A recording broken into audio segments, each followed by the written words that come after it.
Sometimes the most unexpected miracles happen in the quietest hours of the night.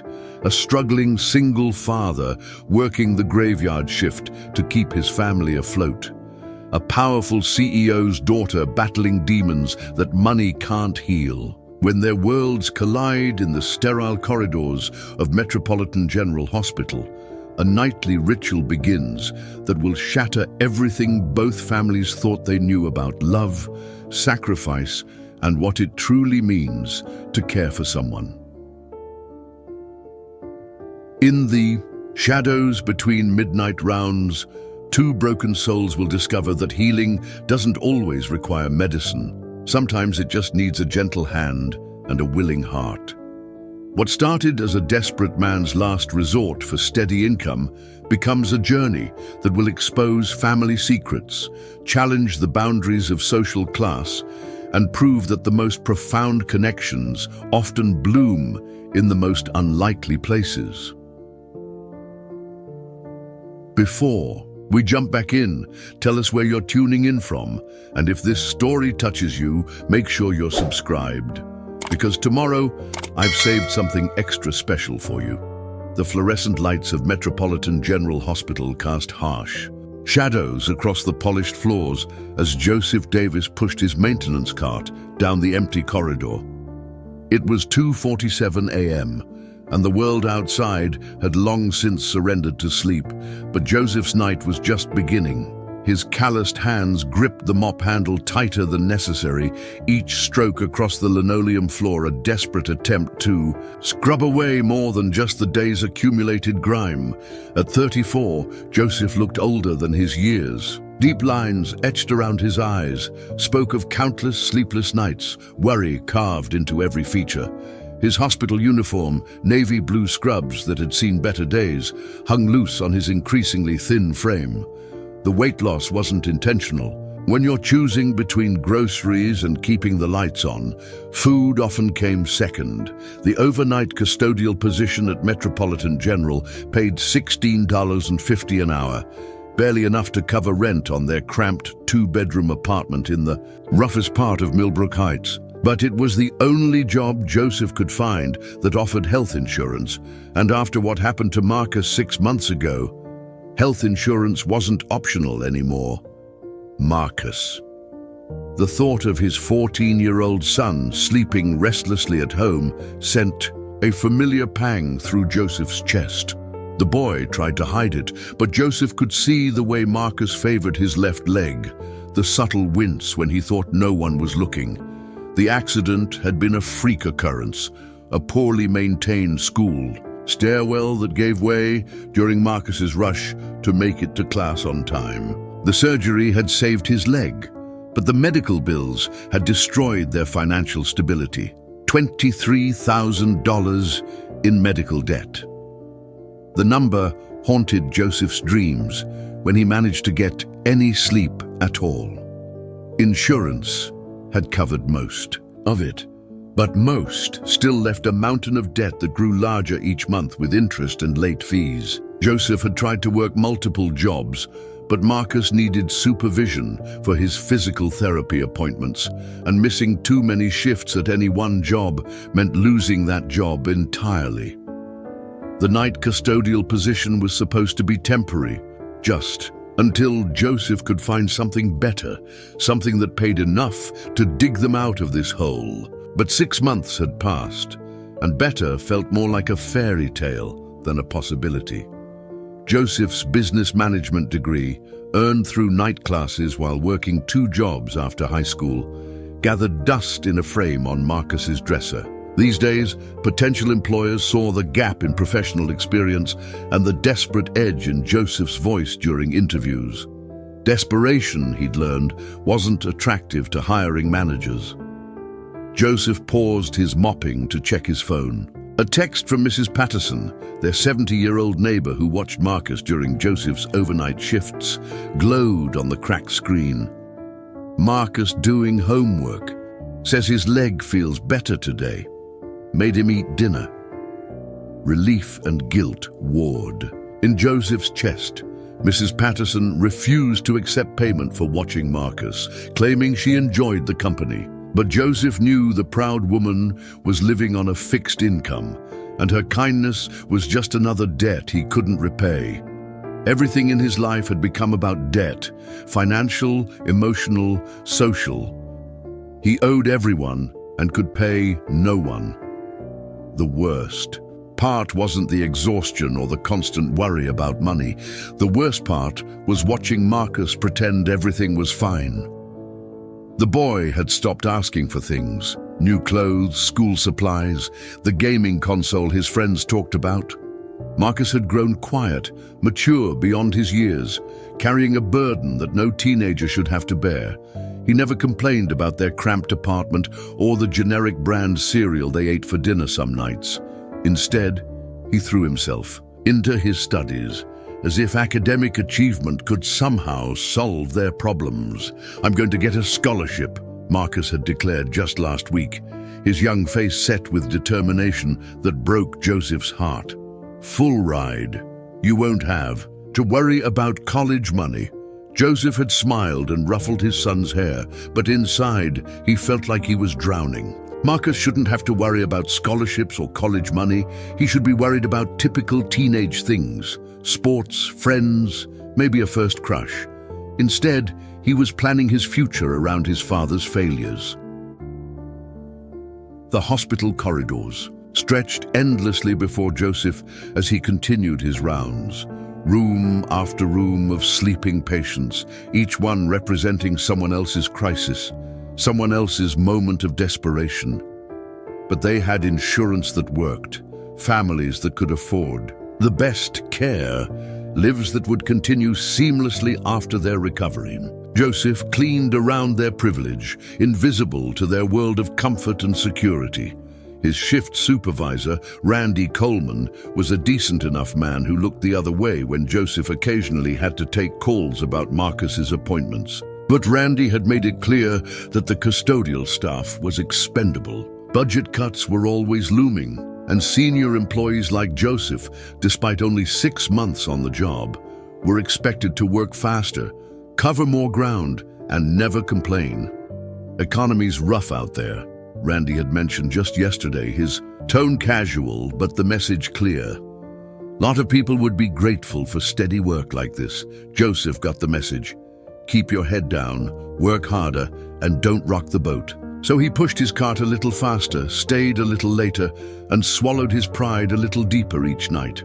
As he worked, Joseph did mental arithmetic, a cruel habit he couldn't break. Rent was due in 8 days. The electric bill was already 2 weeks late. Marcus's next physical therapy appointment was scheduled for Friday, with a copay they couldn't afford to miss. The numbers never added up, no matter how many times he ran the calculations. Sometimes, in the darkest moments of his midnight shifts, Joseph wondered if Marcus would be better off with someone else. His sister lived in Oregon with her accountant, husband, and their twin daughters. She'd offered to take Marcus just temporarily until Joseph got back on his feet. The offer was generous, well-intentioned, and absolutely heartbreaking. Marcus was all Joseph had left. After Sarah died in the car accident 7 years ago, it had been just the two of them against the world. Joseph had managed to build a decent life for them, a small but comfortable apartment, steady work, even some savings. But one medical emergency had unraveled everything he'd worked to build. The hospital's ventilation system hummed overhead, a constant background noise that had become the soundtrack to Joseph's failure. Each night, as he cleaned floors that would be dirty again by morning, he felt himself disappearing a little more. The professional clothes hanging in his closet at home felt like costumes for a life he used to live. The business cards in his wallet, remnants of networking events and job interviews, mocked him with their promises of career advancement and financial stability. Joseph paused outside the elevator, catching his reflection in the polished metal doors. The man staring back at him looked defeated, shoulders slumped under the weight of responsibility he could no longer carry. This wasn't who he'd planned to become. This wasn't the life he'd promised Sarah he'd build for their son. But as he pushed the button to continue to the next floor, Joseph straightened his shoulders just slightly. Tomorrow, he'd send out more job applications. Tomorrow, he'd call about payment plans for the medical bills. Tomorrow, he'd find a way to be the father Marcus deserved. Tonight, though, he had floors to clean and a paycheck to earn. It wasn't much, but it was something. And sometimes when you're drowning, something is enough to keep you afloat for one more day. The elevator dinged softly as it reached the 7th floor, the cardiac intensive care unit. Joseph had grown to dread this floor during his rounds, not because of the work, but because of the memories it stirred. Room 714 was where Sarah had spent her final 3 days after the accident, machines breathing for her while Joseph held her hand and begged her not to leave them. 7 years had passed, but stepping onto this floor still felt like walking through broken glass. Tonight was no different. Joseph wheeled his cart out of the elevator, the familiar weight of grief settling on his shoulders like an old unwelcome coat. He'd been 27 then, working as an assistant operations manager for a regional logistics company. The future had seemed bright, modest, but promising. They'd been saving for a house, talking about giving Marcus a little brother or sister, planning weekend trips to the mountains. Sarah had been driving home from her job at the elementary school when a drunk driver ran a red light and shattered their world in an instant. The grief counselor had warned Joseph that devastating loss could either break a person or forge them into something stronger. What she hadn't mentioned was that it could do both simultaneously, leaving you functioning but fundamentally altered, like a bone that heals crooked after a bad break. Preparing and narrating this story took us a lot of time, so if you are enjoying it, subscribe to our channel. It means a lot to us. Now back to the story. Joseph began his methodical cleaning routine, muscle memory guiding him while his mind wandered to darker places. After Sarah's death, he tried to maintain their old life for Marcus's sake. Keep the same apartment, the same routines, the same bedtime stories. But grief had made him unreliable at work, missing meetings because he'd forgotten to set his alarm, spacing out during important presentations, arriving late because he'd sat in his car crying in the parking lot. His supervisor had been understanding. At first, bereavement leave, flexible scheduling, even a temporary reduction in responsibilities. But companies, Joseph learned, had limited patience for broken people. After 6 months of decreased performance, he'd been quietly let go during a restructuring. The severance package had been generous enough to cover them for a few months, but not generous enough to heal a shattered man. The job search that followed had been brutal. Joseph's resume showed promise, but interviews revealed a man still drowning in loss. He'd fumble questions, lose his train of thought mid-sentence, or worse, break down completely when asked about gaps in his employment. Potential employers could smell desperation and instability from across a conference table. Eventually, Joseph had taken whatever work he could find: security guard at a shopping mall, data entry clerk for an insurance company, night shift warehouse worker. Each job paid less than the last, and none offered the kind of benefits a single father needed. He'd been slowly sliding down the economic ladder, rung by rung, while trying to maintain the illusion of stability for Marcus. The boy had been 7 when Sarah died, old enough to understand that mommy wasn't coming home, but too young to grasp the full implications of their loss. Joseph had become both parents overnight, learning to braid hair and pack school lunches while battling his own devastating grief. Some days, Marcus's needs were the only thing that got Joseph out of bed. "Daddy, why are you sad all the time?" Marcus had asked one evening, maybe a year after the accident. They'd been sitting at their small kitchen table, pushing food around their plates rather than eating. Joseph had looked into his son's eyes, Sarah's eyes, warm brown and infinitely trusting, and realized that his grief was becoming Marcus's burden. From that moment, he tried harder to hide the worst of his pain, to be present for the little boy who'd already lost so much. For a while, it had worked. Joseph found a rhythm, a way to function, if not thrive. Marcus excelled in school. Made friends, played Little League baseball. They weren't the family they'd planned to be, but they were surviving. Joseph had even started dating again, cautiously, after 3 years of self-imposed isolation. Then came Marcus's accident 6 months ago, and Joseph realized how precarious their stability had always been.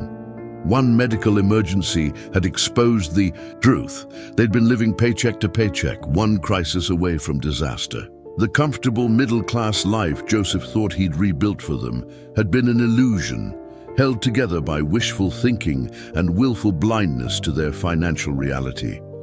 Now, pushing his mop across the ICU floor, Joseph felt the weight of every promise he'd made to Sarah on her deathbed. "I'll take care of him," he'd whispered, holding her cooling hand. "I'll give him everything he needs. I'll be enough for both of us." 7 years later, Joseph was failing on every count. Marcus needed stability, and Joseph could barely keep them housed. Marcus needed opportunities, and Joseph couldn't afford the sports fees, music lessons, or summer camps that other parents took for granted. Marcus needed a future, and Joseph couldn't even pay for the physical therapy that would ensure his son could walk without pain.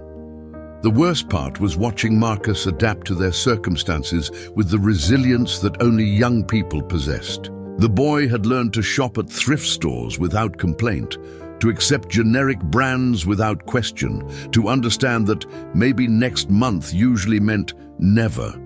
Marcus had become an expert at wanting less, expecting less, being grateful for scraps. Just last week, Marcus had shown Joseph a college brochure he'd picked up at school. "Look, Dad," he'd said, pointing to the financial aid information. "They have programs for people like us, students from low-income families. I could qualify for grants, work-study programs."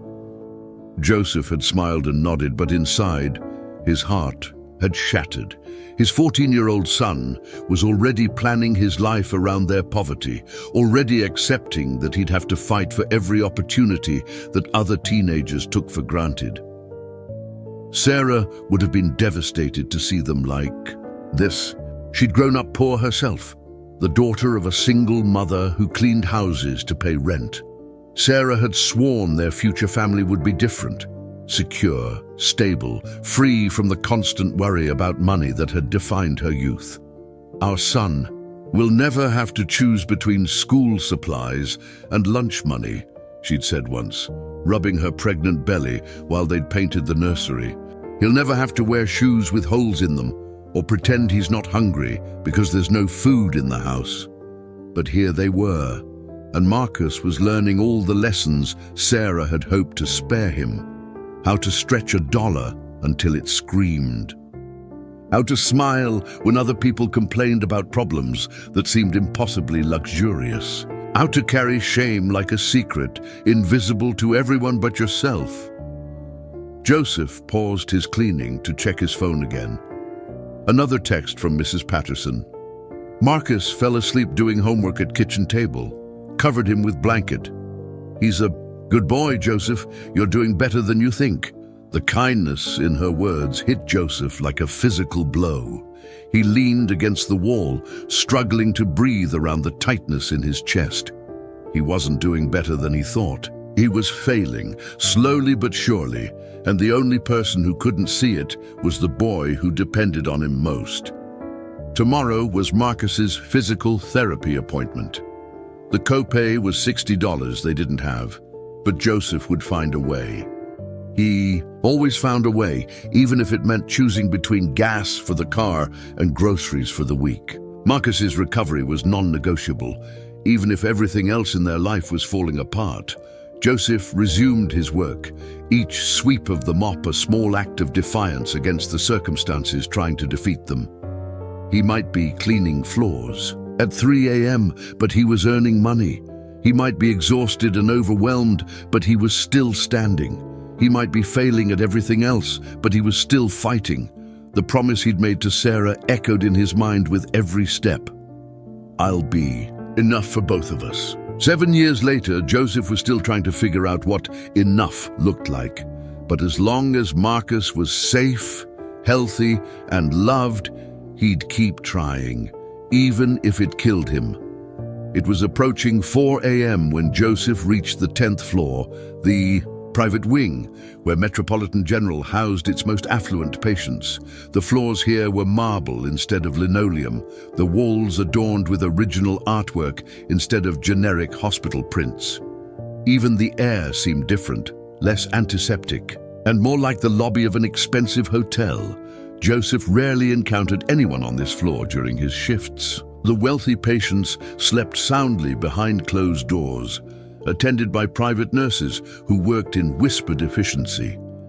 The families who could afford these rooms didn't pace the corridors at all hours like the relatives in the general wards.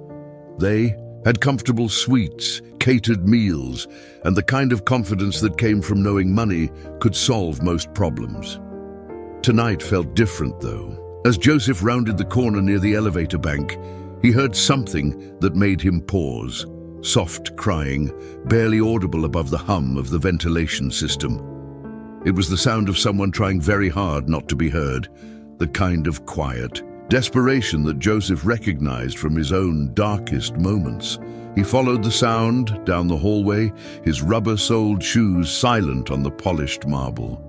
The crying seemed to be coming from the family lounge, a spacious room with leather, furniture and floor-to-ceiling windows that overlooked the city lights. During visiting hours, this was where well-dressed families gathered to discuss treatment options with expensive specialists. At 4 a.m., it should have been empty. Joseph hesitated at the doorway. His job was to clean and move on, not to investigate.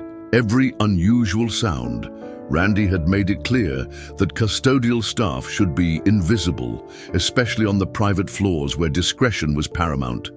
But the crying continued, soft and broken, and Joseph found himself unable to walk away. He knocked gently on the doorframe. "Excuse me, is everything okay? Is everything okay?" The crying stopped immediately. Joseph could hear someone moving inside, rustling fabric and muffled sniffling. After a moment, a young woman's voice called out, carefully controlled but still shaky, "I'm fine. Thank you." Joseph should have left. He then should have respected her privacy and continued with his rounds. But something in her voice, a particular quality of desperate composure, reminded him too much of Marcus trying to hide his pain. Joseph had learned to recognize when someone was drowning while trying to appear fine. "I'm sorry to bother you," he said softly, not moving from the doorway. "I'm just doing my cleaning rounds. I can come back later if you need some time." "No, it's okay. You can come in." Joseph pushed his cart into the lounge and immediately understood why she'd been crying. The young woman sat curled in one of the leather armchairs, looking impossibly small against the oversized furniture. She was maybe 25, with the kind of natural beauty that expensive clothes and perfect makeup couldn't create, but could certainly enhance.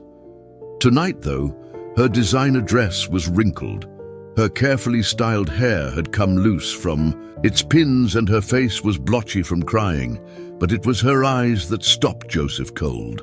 They held the same haunted exhaustion he saw in his own mirror every morning, the look of someone who'd been fighting battles that no one else could see.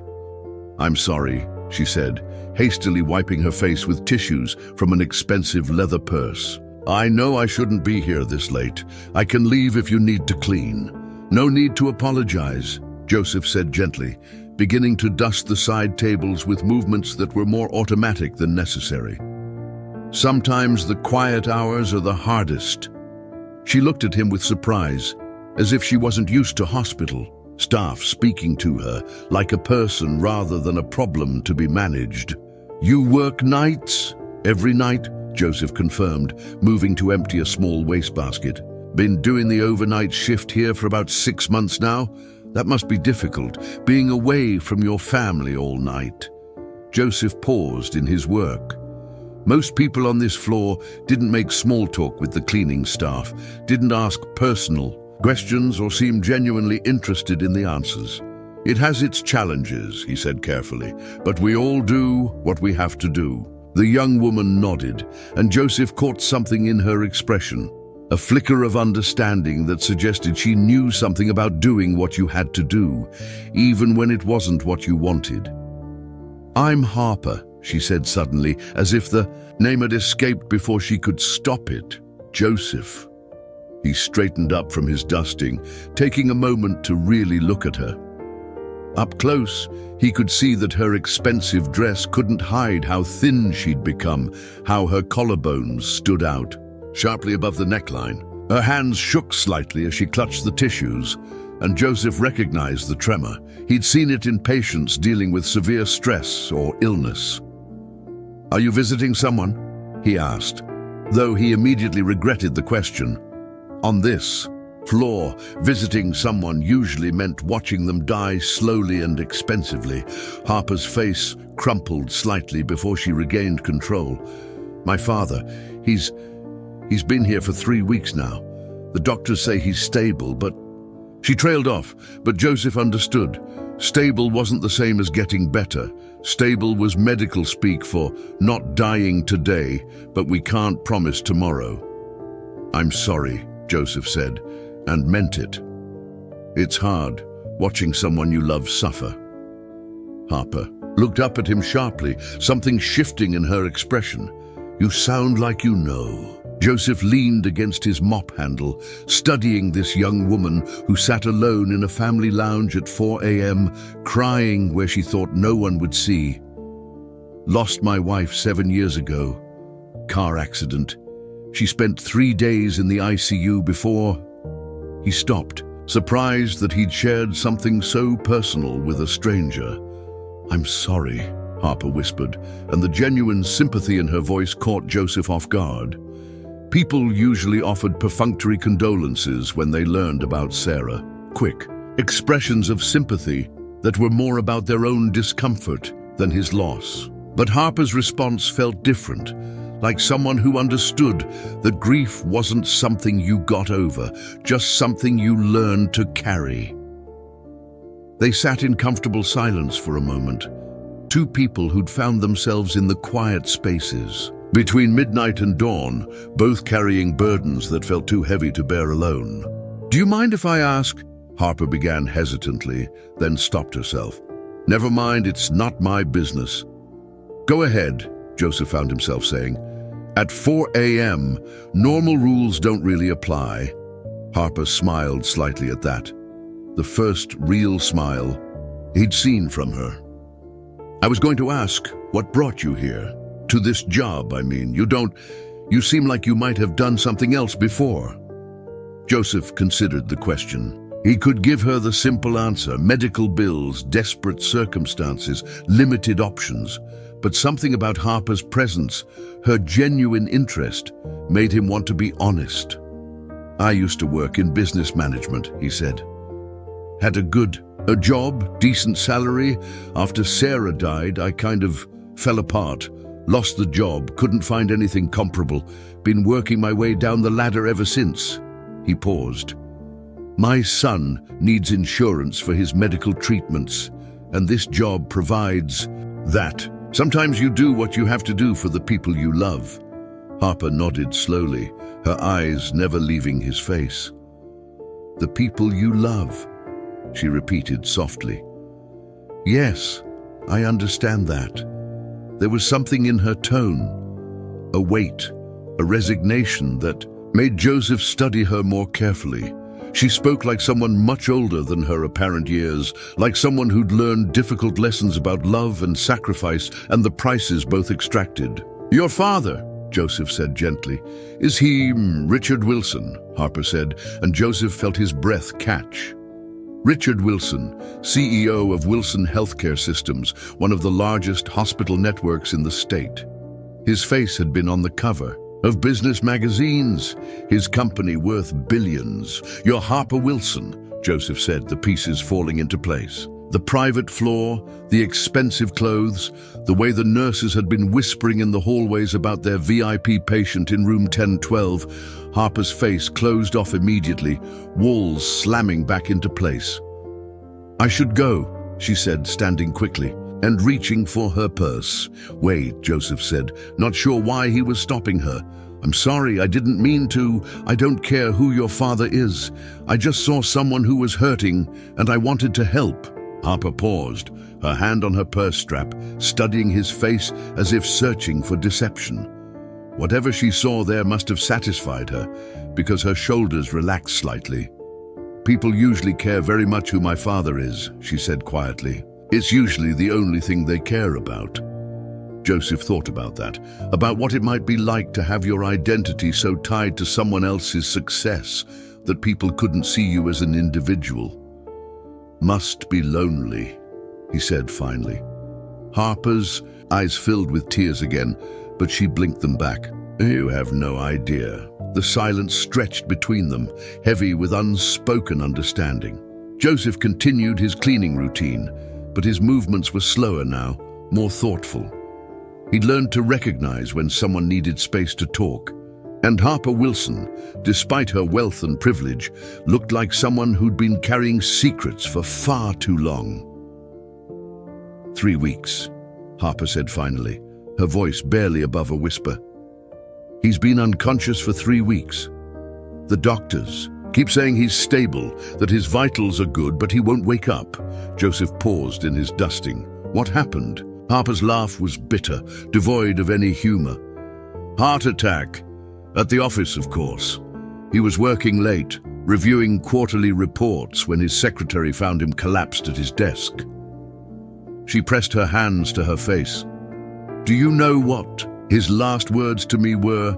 Harper, we'll discuss your concerns about the foundation later. I have more important things to deal with right now." The pain in her voice was raw, immediate. Joseph had heard enough deathbed confessions and final conversations during his time at the hospital to recognize the particular agony of unfinished business with someone you love. "I'm sure he didn't mean—" Joseph began. But Harper cut him off with a sharp shake of her head. "No, he meant it. He always meant it." Harper stood and walked to the floor-to-ceiling windows, staring out at the city lights below. "My father built Wilson Healthcare Systems from nothing, started with one small clinic in a poor neighborhood, and turned it into a multi-billion-dollar empire. He saved thousands of lives, created thousands of jobs, changed the entire landscape of healthcare in this region." Joseph waited, sensing there was more to the story, but somewhere along the way, Harper continued, her breath fogging the glass, "he forgot why he started. The clinics in poor neighborhoods got sold off to make room for more profitable ventures. The free community health programs got cut to improve margins. The foundation that was supposed to help uninsured patients became a tax shelter that barely helped anyone." She turned back to face Joseph, and he could see the weight of her family's legacy written in the lines around her eyes. "I tried to talk to him about it. Showed him the reports, the statistics about how many people we were turning away. I wanted to revive the community programs, expand the foundation's reach, go back to what Wilson Healthcare was supposed to be about. And he didn't want to hear it," Joseph guessed. "He said I was naive, idealistic, that I didn't understand how business worked." Harper's voice cracked slightly.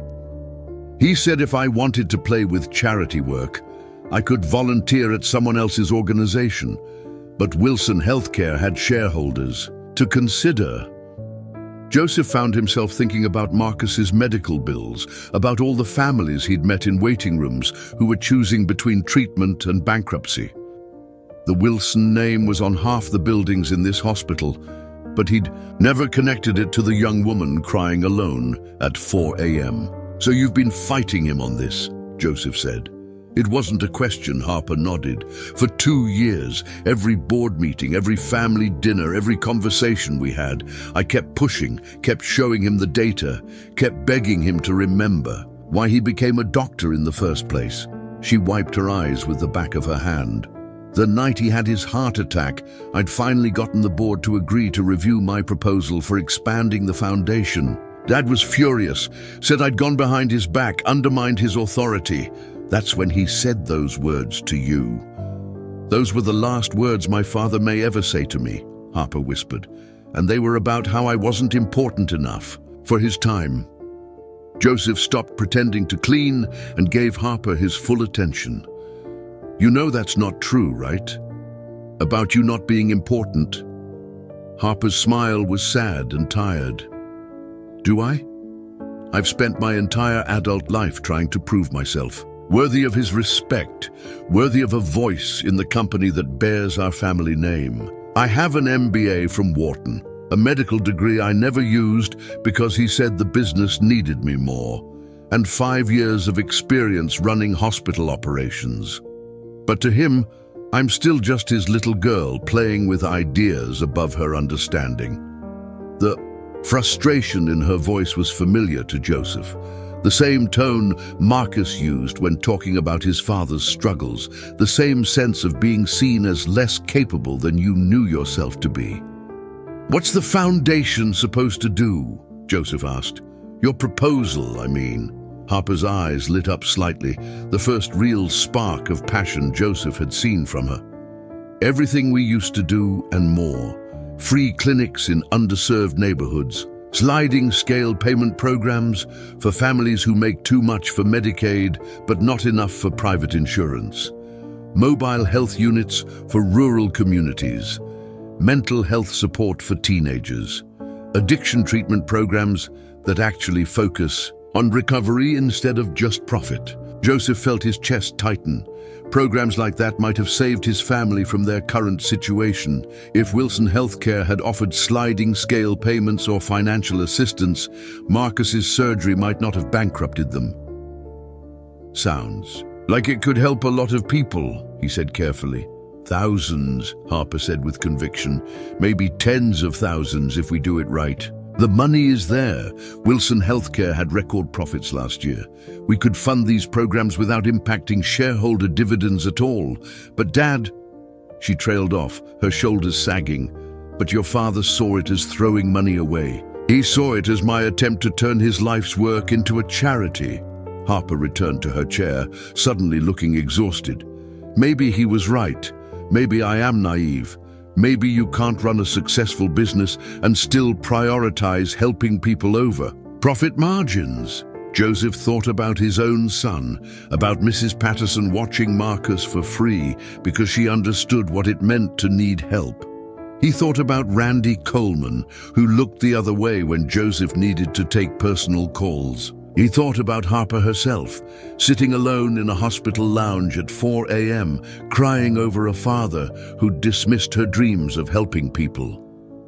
My son needs physical therapy, Joseph said suddenly, for his leg. The co-pays are $60 each. Session twice a week. That's almost $500 a month that we don't have. Harper looked up, surprised by the sudden personal revelation. I've watched him try to hide the pain because he knows we can't afford the treatments, Joseph continued. I've seen other families in the waiting room making the same impossible choices, treatment or rent, medicine or groceries. Your father might think helping people is bad business, but from where I'm sitting, not helping people is what's wrong with the system. Harper stared at him for a long moment, something shifting in her expression. You think I'm right about the foundation? I think, Joseph said carefully, that a person who sits alone in a hospital at 4 a.m. worrying about how to help strangers probably has her priorities straight, regardless of what anyone else thinks. Tears welled up in Harper's eyes again, but this time they seemed different, less desperate, more hopeful. I've been trying to get someone to take my ideas seriously for so long. The board listens politely, but they defer to Dad on everything. My mother thinks I should focus on more appropriate charitable work, like hospital galas and fundraising dinners. But you want to do more than throw parties for rich people. I want to do what my father did when he started. Save lives. Help families. Make healthcare accessible to everyone, not just people who can afford the best insurance. Harper's voice grew stronger as she spoke. I want Wilson Healthcare to mean something again, not just be another corporate giant that extracts profit from human suffering. Joseph found himself nodding. That's not naive, that's necessary. For the first time since he'd found her crying, Harper smiled, a real smile that transformed her entire face. You know, you're the first person who said that to me. Everyone else tells me I need to be more realistic, more practical. Maybe you just haven't been talking to the right people, Joseph said. The people who need what you're trying to build. We understand why it matters. Harper studied his face intently. Can I ask you something? Sure. If you could design a program to help families like yours, families dealing with medical debt and insurance gaps, what would it look like? Joseph paused, surprised by the question. No one had ever asked him what he thought the solution might. We only expected him to be grateful for whatever scraps of assistance were offered. I'd start with transparency, he said slowly. No surprise bills, no hidden costs. If my son needs surgery, I should know upfront exactly what it will cost and what my options are for paying it. He was quiet for a moment, thinking, and I'd have payment plans that actually work for working families. Not just pay 50% up front and figure out the rest, but real plans that take into account what people can actually afford. Harper pulled out her phone and started typing notes. What else? Emergency hardship funds. Sometimes families are one crisis away from losing everything. If there was a fund that could step in during those emergencies, cover costs, while people get back on their feet, it could prevent so much suffering. Harper nodded enthusiastically, her fingers flying across her phone screen. These are exactly the kinds of programs I've been proposing. Real solutions for real problems. Joseph watched her take notes and felt something he hadn't experienced in months. Hope. Not just for his own family, but for the possibility that someone with actual power might understand what families like his needed to survive. Over the following nights, Joseph found himself looking forward to the 10th floor in a way that surprised him.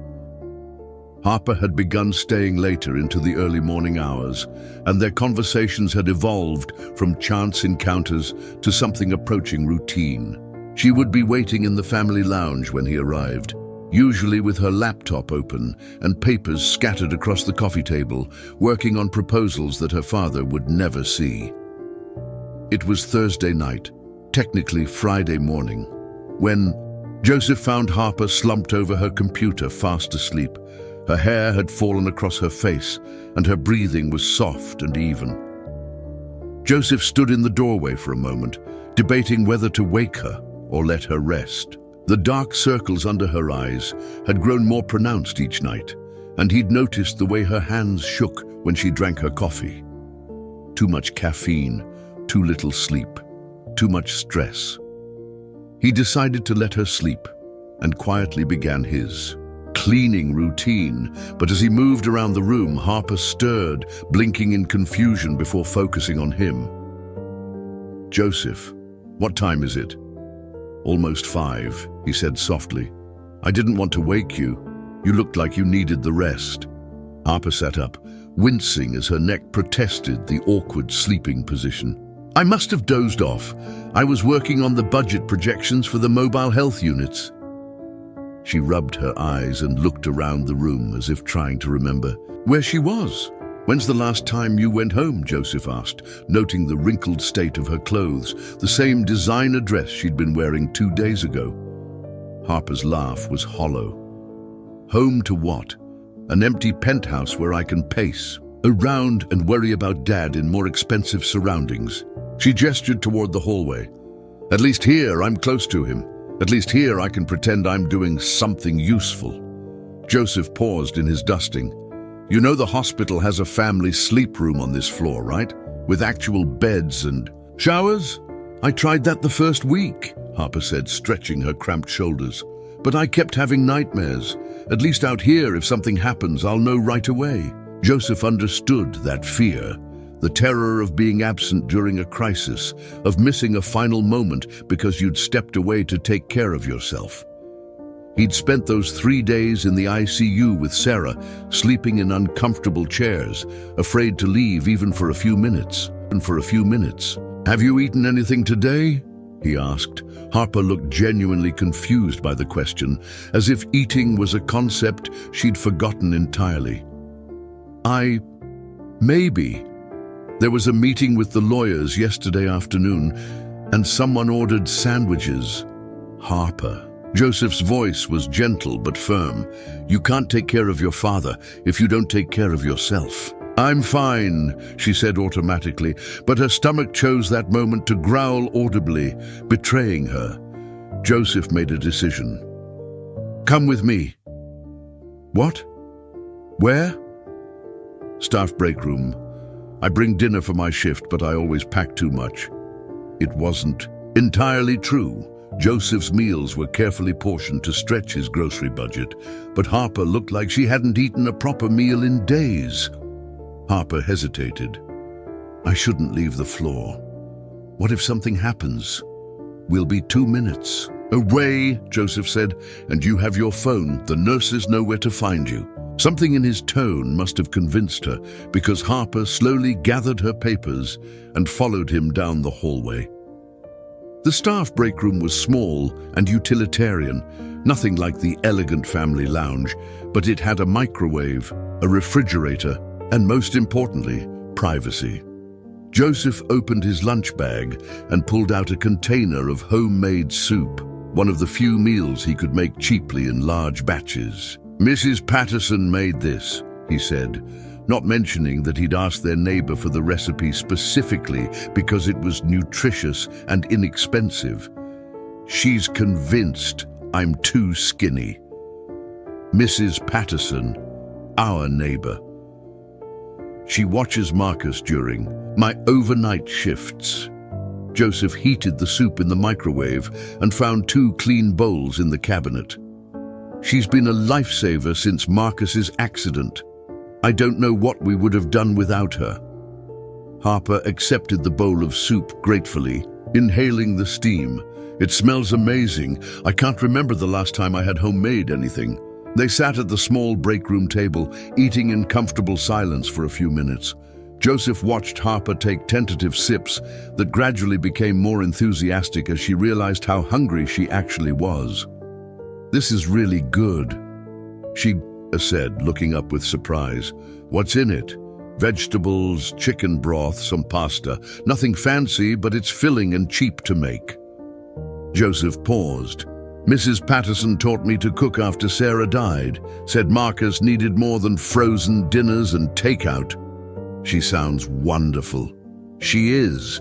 One of those people who sees a need and just fills it, without making a big deal about it."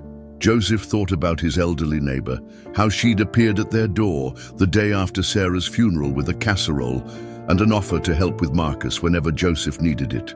"She doesn't have much money, but she has the biggest heart of anyone I know." Harper set down her spoon, studying Joseph's face. "You talk about her the way I used to talk about my grandmother.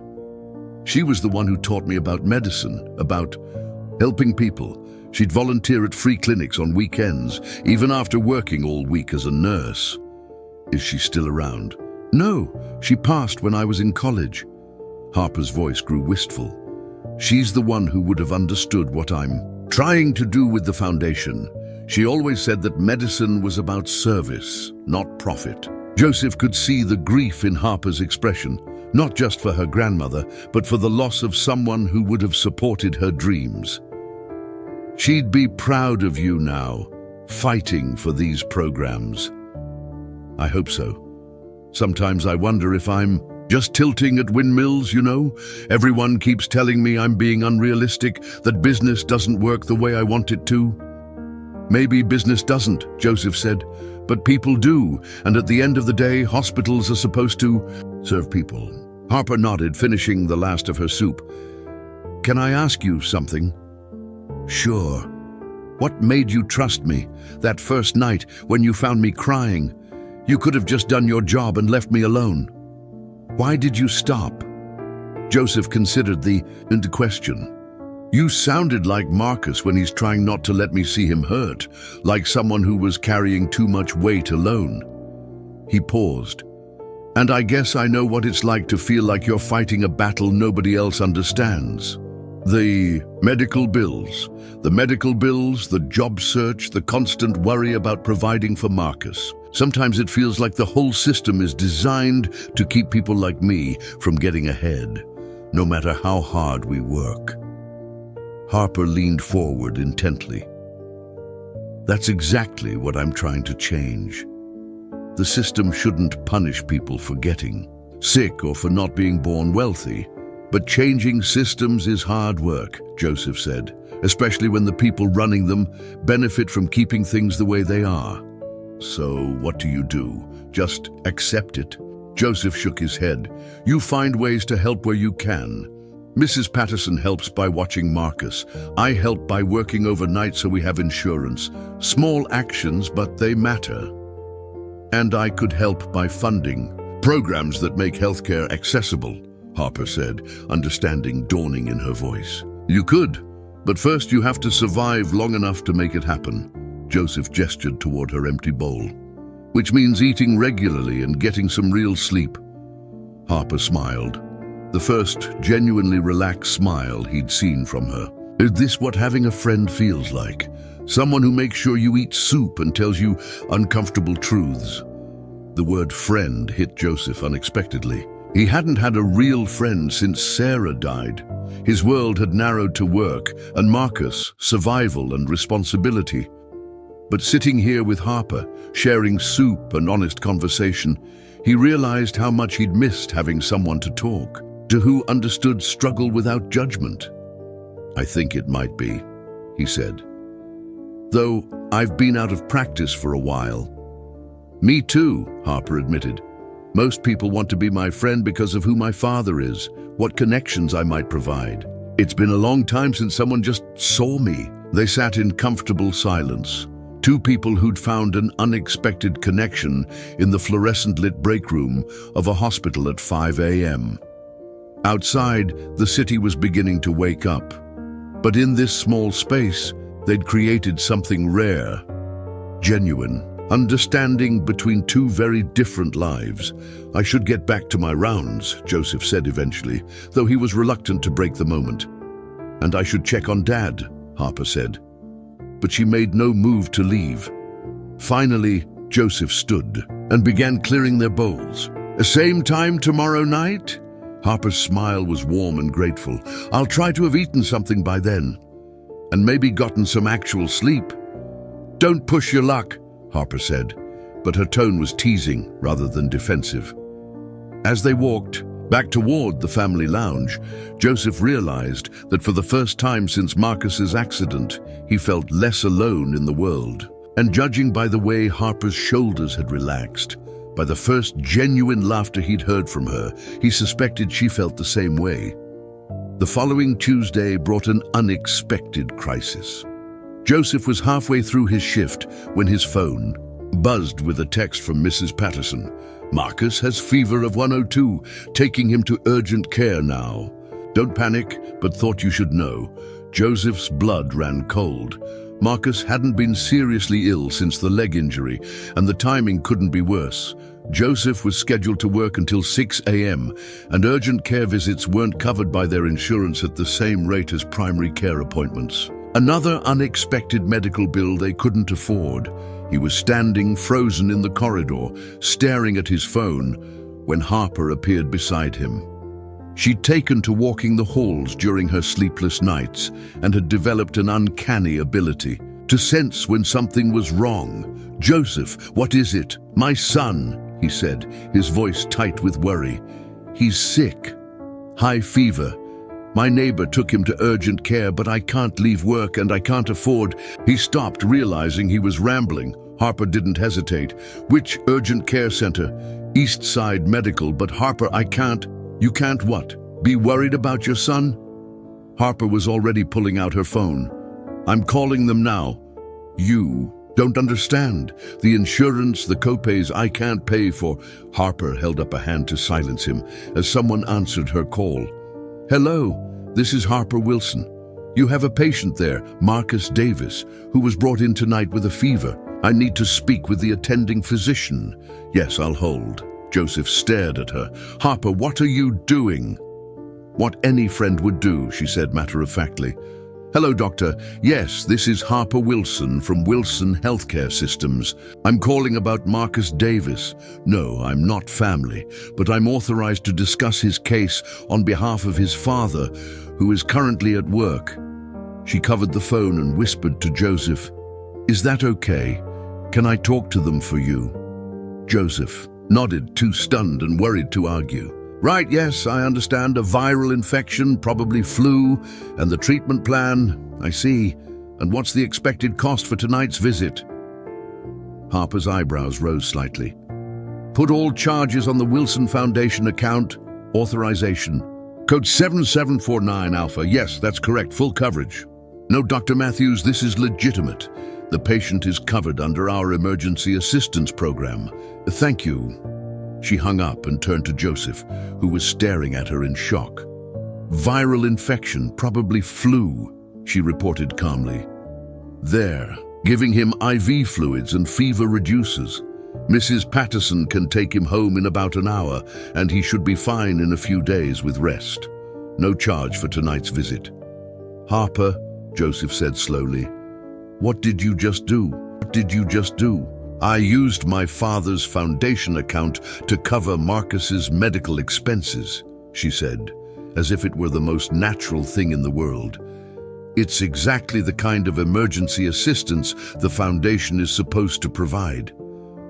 But your father is unconscious and can't object, Harper said firmly. And even if he were awake, this is precisely what the foundation money should be used for. A working father shouldn't have to choose between his job and his sick son. Joseph felt his knees go weak with relief. The urgent care visit that would have cost them at least $400, money they absolutely didn't have, was now covered. Marcus would get the care he needed without putting them deeper into debt. I don't know how to thank you, he said. You don't need to thank me. You need to call Mrs. Patterson and let her know everything's okay, Harper smiled. And tomorrow night, you're going to tell me more about Marcus. I want to know about this young man who's lucky enough to have you for a father. The next evening, Joseph brought something he'd never brought to work before. Photos of Marcus. He found Harper in their usual spot, but tonight she wasn't alone.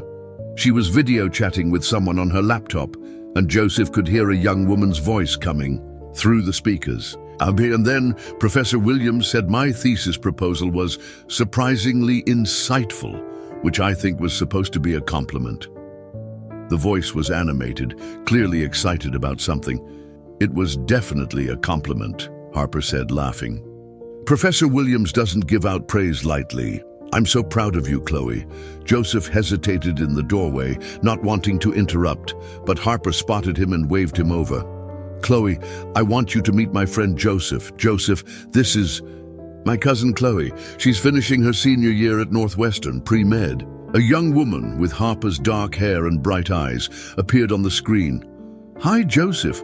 Harper's told me about you. How's your son feeling? Joseph was surprised that Harper had mentioned him to her family. Much better, thank you. The fever broke yesterday, and he's back to his normal self. That's wonderful, Chloe said genuinely. Harper said he's been through a lot with his leg injury. That must have been scary. It was, Joseph admitted, settling into a chair beside Harper. But he's incredibly resilient, stronger than I am most days. Harper showed me some of the foundation proposals you two have been working on, Chloe continued. The sliding scale payment program sounds amazing. I've been working at a free clinic here in Chicago, and we see so many families who fall into that gap.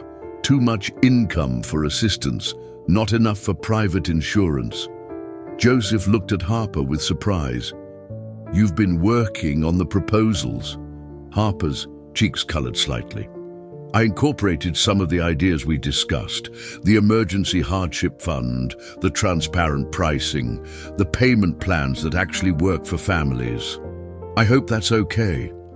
More than okay, Joseph said, touched that. She'd taken their conversations seriously enough to turn them into formal proposals. Chloe's going to help us pilot some of the programs, Harper explained. She's doing her senior research project on healthcare accessibility in underserved communities. I graduate in 2 months, Chloe said from the screen. I was planning to take a gap year before medical school to get more clinical experience.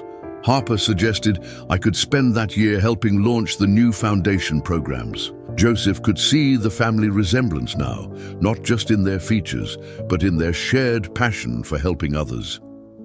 That sounds like incredible experience. And she'd be working with people who actually understand what patients need, Harper added, glancing meaningfully at Joseph, not just pushing papers around a boardroom. They talked for another hour, with Chloe asking thoughtful questions about Joseph's experiences navigating the healthcare system, and Harper taking notes on everything. Joseph found himself opening up about the frustrations and humiliations he'd faced. The billing departments that acted like payment plans were personal favors, the insurance representatives who seemed determined to deny every claim, the doctors who rushed through appointments because they were behind schedule. The worst part, Joseph found himself saying, is feeling like you're begging for something you've already paid for. We have insurance, we pay premiums every month, but when Marcus needed surgery, it still felt like we were asking for charity. Chloe nodded vigorously. That's exactly what the families at our clinic say. They feel like the system is designed to make them feel ashamed for needing help. Because it is, Harper said quietly. The bureaucracy, the complicated forms, the endless hoops to jump through, it's all designed to discourage people from accessing care they're entitled to. When Chloe finally signed off to study for her finals, Harper and Joseph sat in comfortable silence for a moment. She seems wonderful, Joseph said finally. She is. She reminds me of myself at that age, before I got cynical about changing the system. Harper smiled fondly. She still believes we can fix things. You still believe that too, Joseph pointed out. Otherwise, you wouldn't be working on these proposals at 2 a.m. Harper considered this. Maybe, but having Chloe involved and having your perspective, it makes it feel possible instead of just idealistic. Joseph pulled out his phone and showed Harper the photos he'd brought. These are from Marcus's birthday last month. Mrs. Patterson threw him a little party. The photos showed a lanky teenager with Joseph's serious eyes and a shy smile, surrounded by a modest celebration in Mrs. Patterson's small apartment. There was a homemade cake, a few wrapped presents, and most importantly, Marcus laughing at something the elderly woman had said. He looks happy, Harper observed. He is, mostly. He's learned to find joy in small things. Joseph swiped to another photo. This one's from his physical therapy graduation day. He'd worked so hard to regain full mobility. In the photo, Marcus stood proudly next to his physical therapist, holding a certificate of completion. His smile was radiant, and Joseph remembered how proud he'd felt watching his son overcome something so challenging. He has your determination, Harper said softly. And his mother's optimism, Joseph replied. Even when things look impossible, he finds reasons to hope. Harper studied the photos for a long moment. I'd like to meet him sometime, if that would be okay. Joseph looked at her with surprise. In all the years since Sarah's death, he'd kept his work life and his home life strictly separate. Marcus knew about Joseph's job, but had never met any of his co-workers. The idea of introducing Harper to his son felt significant, like crossing a line from acquaintance to genuine friendship. I think he'd like that, Joseph said finally. He's been asking about why I seem happier lately. I told him I'd made a friend at work.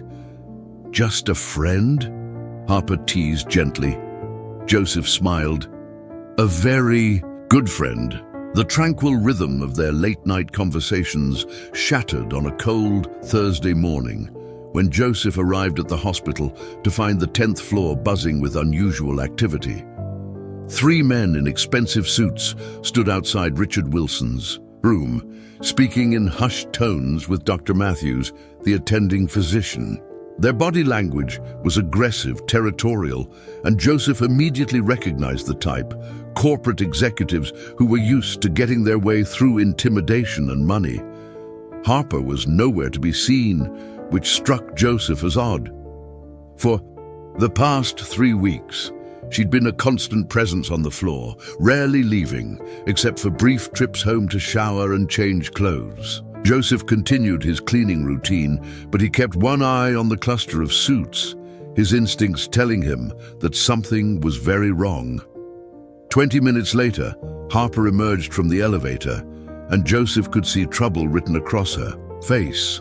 Her usual composed demeanor was replaced by barely controlled anger, her jaw tight and her hands clenched into fists. She strode directly toward the group of men, her heels clicking sharply against the marble floor. "Uncle Charles," she said, her voice carrying clearly down the hallway. "I wasn't expecting you."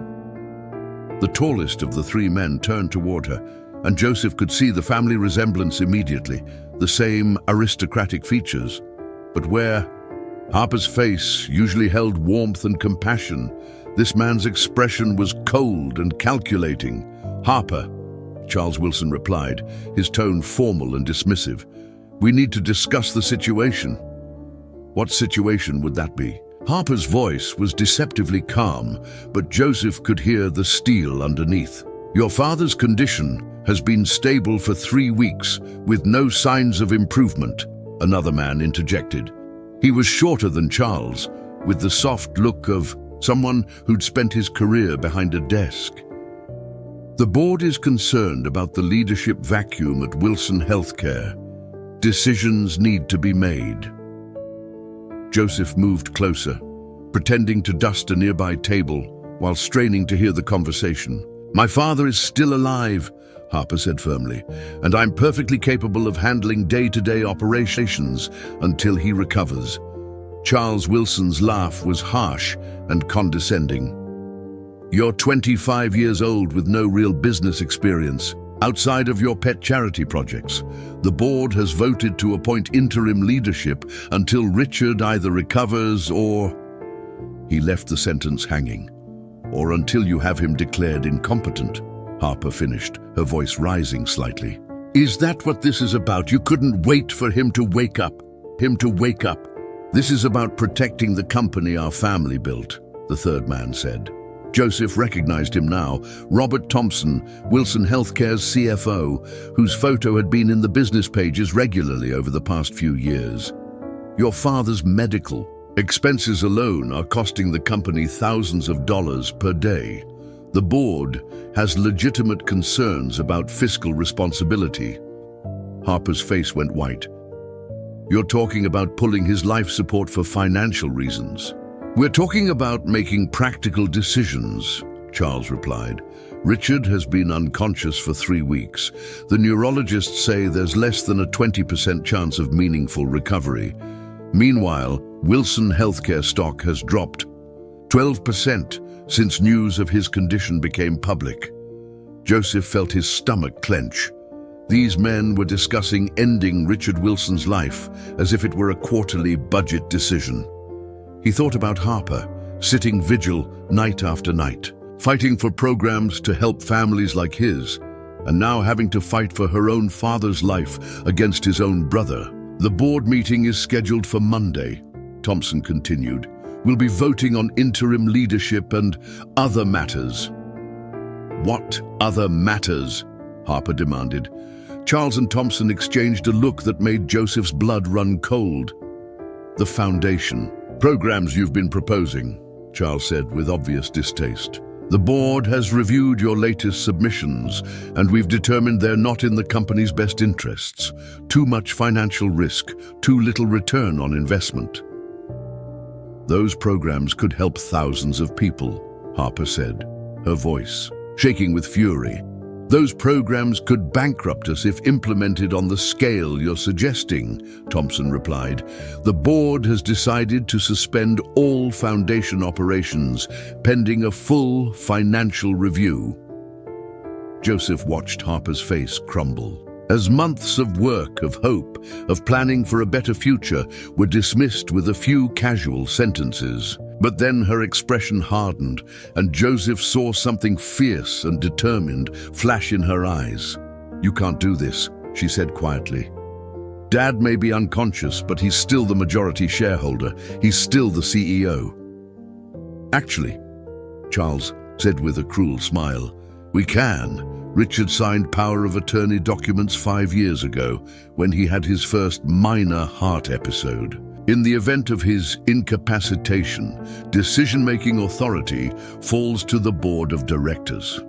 Harper staggered slightly, as if she'd been physically struck. "He never told me about any power of attorney." "Why would he? You were in college playing with your medical degree that you never intended to use. Richard was planning for real contingencies, not your idealistic fantasies about turning Wilson Healthcare into a charity." The contempt in Charles's voice was palpable, and Joseph found himself taking a step forward without conscious thought.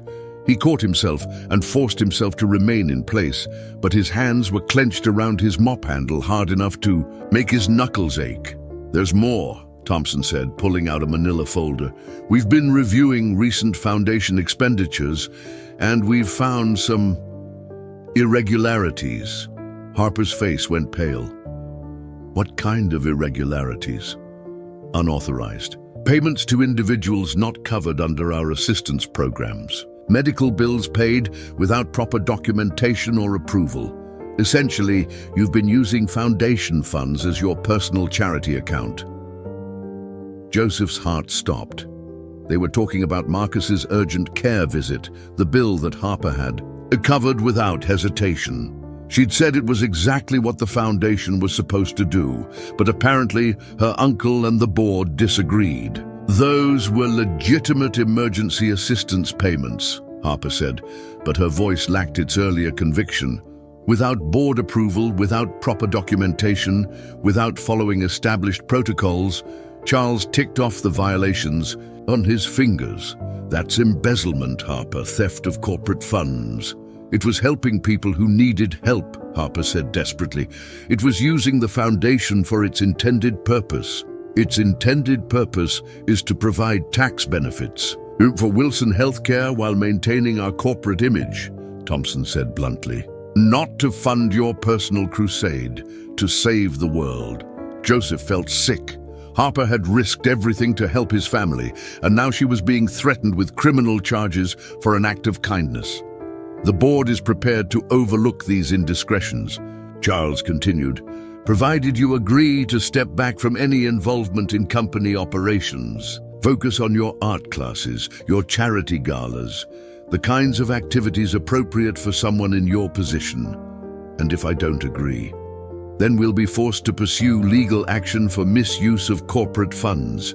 A criminal investigation, possible. Charges. Definitely a public scandal that would destroy any credibility you might have in this industry." Harper stood frozen, trapped between impossible choices.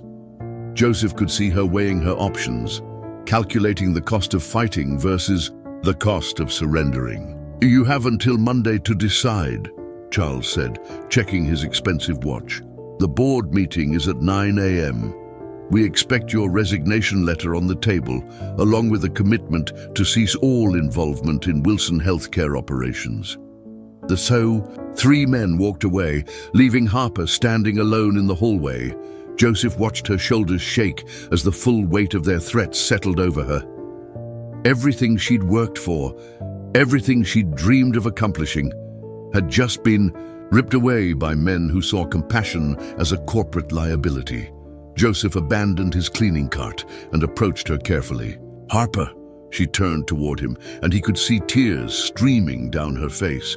"They're going to let him die," she whispered, "and they're going to destroy everything I've tried to build." "We won't let them," Joseph said firmly, surprising himself. with the conviction in his voice. Harper looked at him with desperate hope. We? Joseph thought about Marcus's fever breaking because Harper had ensured he got proper medical care. He thought about all the families who could benefit from the programs Harper had designed. He thought about men in expensive suits deciding that human lives were acceptable casualties in pursuit of profit margins. We, he confirmed, you're not fighting this alone anymore. The rest of Joseph's shift passed in a blur of anxious energy and mounting determination. Harper had retreated to her father's room after the confrontation, and Joseph hadn't seen her since, but her uncle's words echoed in his mind with increasing urgency. Embezzlement charges, criminal investigation, public scandal. Harper had risked everything to help Marcus, and now she was facing potential prison time for an act of compassion. By the time Joseph's replacement arrived at 6 a.m., he'd made a decision that would have seemed impossible just a few hours earlier. Instead of going home to sleep, he drove directly to Millbrook Heights Elementary School, where he knew he'd find Marcus getting ready for another day of classes. Mrs. Patterson was walking Marcus to the school entrance when Joseph pulled up to the curb. His son's face lit up with surprise and concern when he saw his father's car. "Dad, what are you doing here? Is everything okay?" Joseph got out of the car, suddenly aware of how he must look. Exhausted from his overnight shift, still wearing his hospital scrubs, with the kind of intense expression that usually meant crisis or bad news. "Everything's going to be okay," Joseph said, pulling Marcus into a tight hug. "But I need to tell you something important, and I need your help." Mrs. Patterson stepped forward, her weathered face creased with worry. "Joseph, what's happened?" "The friend I told you about, the one from work, her name is Harper, and she's in serious trouble because she helped us when Marcus was sick." Marcus looked confused. "What kind of trouble?" Joseph knelt down so he was at eye level with his son. "Do you remember when you had that high fever last week and Mrs. Patterson took you to urgent care?" Marcus nodded. "The bill for that visit was going to be almost $400, money we didn't have. Harper used her family's foundation to pay for it so you could get the treatment you needed without us going deeper into debt." Understanding dawned in Marcus's eyes. "She helped us. She helped us," Joseph confirmed, "but now her family is saying she stole money from the company. They're threatening to have her arrested unless she gives up everything she's been working for, programs that could help thousands of families like ours." Mrs. Patterson made a soft sound of distress. "Oh, that poor girl, all for trying to do the right thing." "What can we do?" Marcus asked, his young face serious with concern. Joseph felt a surge of pride at his son's immediate willingness to help someone who had helped them. "I'm not sure yet, but I know we can't let her face this alone. She's been fighting for families, like ours, and now we need to fight for her." Marcus was quiet for a moment, processing this information with the gravity that had become his default since the accident. "Dad, are you going to get in trouble too, for being her friend?" The question hit Joseph like a physical blow. He thought about Randy Coleman, about the custodial job that provided their health insurance, about the precarious financial situation that made him expendable to his employers. If he got involved in Harper's fight against Wilson Healthcare's board, he could lose everything they'd struggled to maintain. "I might," he said honestly, "but sometimes you have to take risks for the people you care about." Marcus reached out and took his father's hand. "Like Mom would have done. Mom would have done." Joseph's throat tightened. "Yeah, like Mom would have done." Mrs. Patterson stepped closer, her voice firm despite her age. "What do you need from us, Joseph?" The simple question, asked without hesitation or qualification, reminded Joseph why he'd been able to survive these past difficult years. People like Mrs. Patterson and Harper, people who saw need and responded with action rather than excuses. "I need to understand exactly what Harper is up against," Joseph said, "and I need to figure out how to help her without making things worse." "Then you'd better get some sleep first," Mrs. Patterson said practically. Can't fight battles when you're dead on your feet. Marcus can stay with me after school until you wake up. Joseph wanted to protest, to insist he was fine, but exhaustion was beginning to catch up with him. He'd been running on adrenaline and worry for hours, and Mrs. Patterson was right. He couldn't help Harper if he collapsed from exhaustion. Just a few hours, he agreed. That afternoon, Joseph woke to the sound of voices in Mrs. Patterson's apartment next door. Through the thin walls, he could hear Marcus explaining something in his earnest, careful way. Joseph checked his phone. 3:30 p.m. He'd slept for nearly 8 hours, longer than he'd slept in months. He found Marcus and Mrs. Patterson at her kitchen table, surrounded by printed articles and handwritten notes. Marcus looked up when Joseph entered. "Dad, we've been researching," Marcus said, pointing to the papers spread across the table.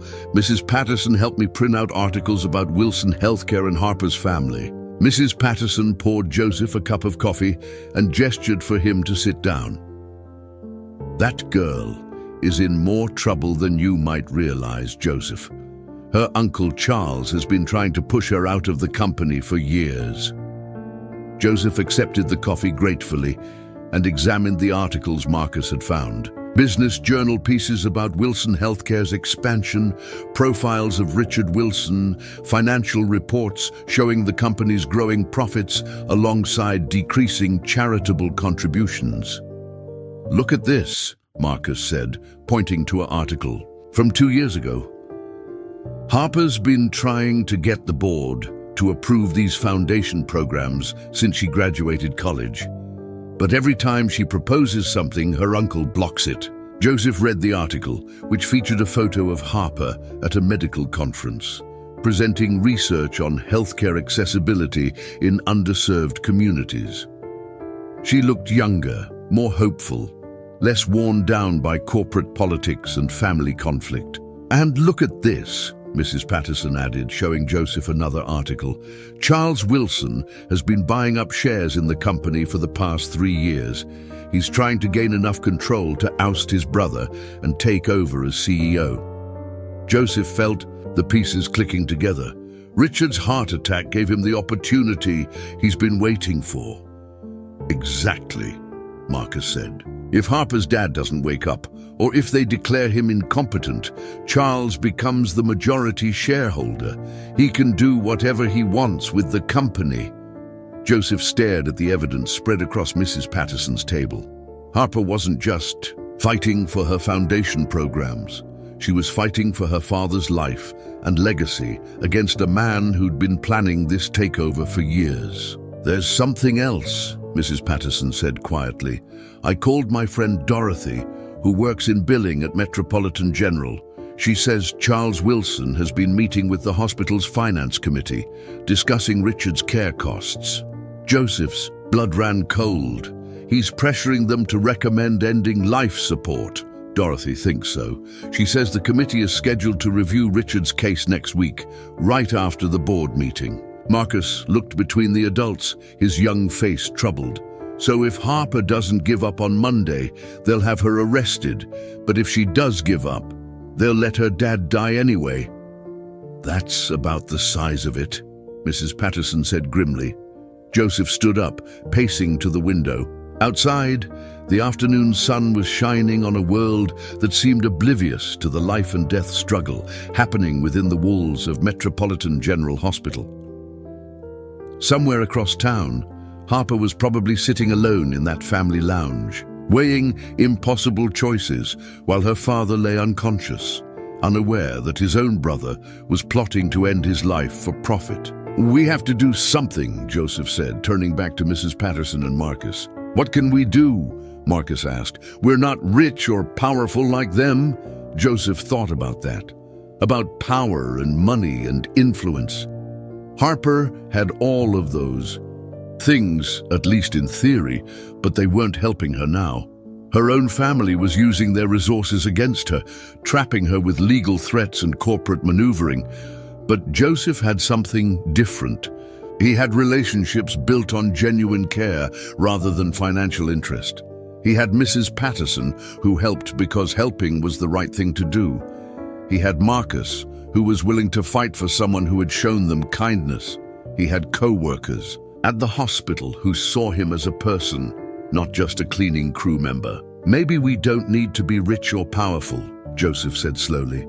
"Maybe we just need to be right." Mrs. Patterson smiled. "Now you're talking sense. What do you have in mind?" Joseph looked at the articles again, at the photos of Harper presenting her research, at the financial reports showing Wilson Healthcare's record profits alongside their declining charitable contributions. "I think," he said, "it's time people knew the truth about what's really happening at Wilson Healthcare, and I think Harper needs to know she's not fighting this battle alone." Marcus grinned, the first genuinely happy expression Joseph had seen from his son in weeks. "Are we going to help her win?"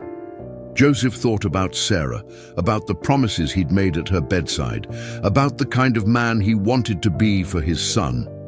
He thought about Harper, crying alone in a hospital lounge because she dared to believe that healthcare should serve people instead of profit margins. "We're going to try," he said. "We're definitely going to try." Monday morning arrived grey and cold, with the kind of bitter wind that made people hunch their shoulders and walk faster than necessary. Joseph stood outside the Wilson Healthcare System's headquarters at 8:30 a.m., wearing his only suit, the one he'd bought for job interviews that never led anywhere. Beside him, Marcus fidgeted nervously in his best school clothes, while Mrs. Patterson checked her watch for the third time in 5 minutes. "You sure about this?" Mrs. Patterson asked quietly. Joseph looked up at the gleaming glass tower that housed one of the most powerful healthcare companies in the state. Somewhere inside, Harper was probably preparing to walk into a boardroom where her own family would force her to choose between her freedom and her father's life. "No," Joseph admitted, "but I'm sure about her." They weren't alone on the sidewalk. Over the weekend, word had spread through networks that Joseph hadn't even known existed. Mrs. Patterson had called her church, where several families had been. Helped by Wilson Healthcare's foundation programs over the years, Marcus had reached out to classmates whose parents worked at Metropolitan General. Joseph had contacted his co-workers, including Randy Coleman, who'd surprised everyone by taking a personal day to be there. The crowd wasn't large, maybe 40 people, but they represented something that Charles Wilson and his board hadn't anticipated. The faces behind the statistics Harper had been fighting for. Maria Santos stood near the building entrance, holding a sign that read, "Wilson Healthcare saved my daughter's life." Her 10-year-old daughter Isabella had received emergency surgery through the Foundation's assistance program 2 years ago, before Charles had started restricting eligibility requirements. Randy Coleman had brought 3 other night shift employees from the hospital, all of whom had stories about patients who'd been turned away or families crushed by medical debt. They'd worked together to create a simple banner: "Healthcare should heal, not harm."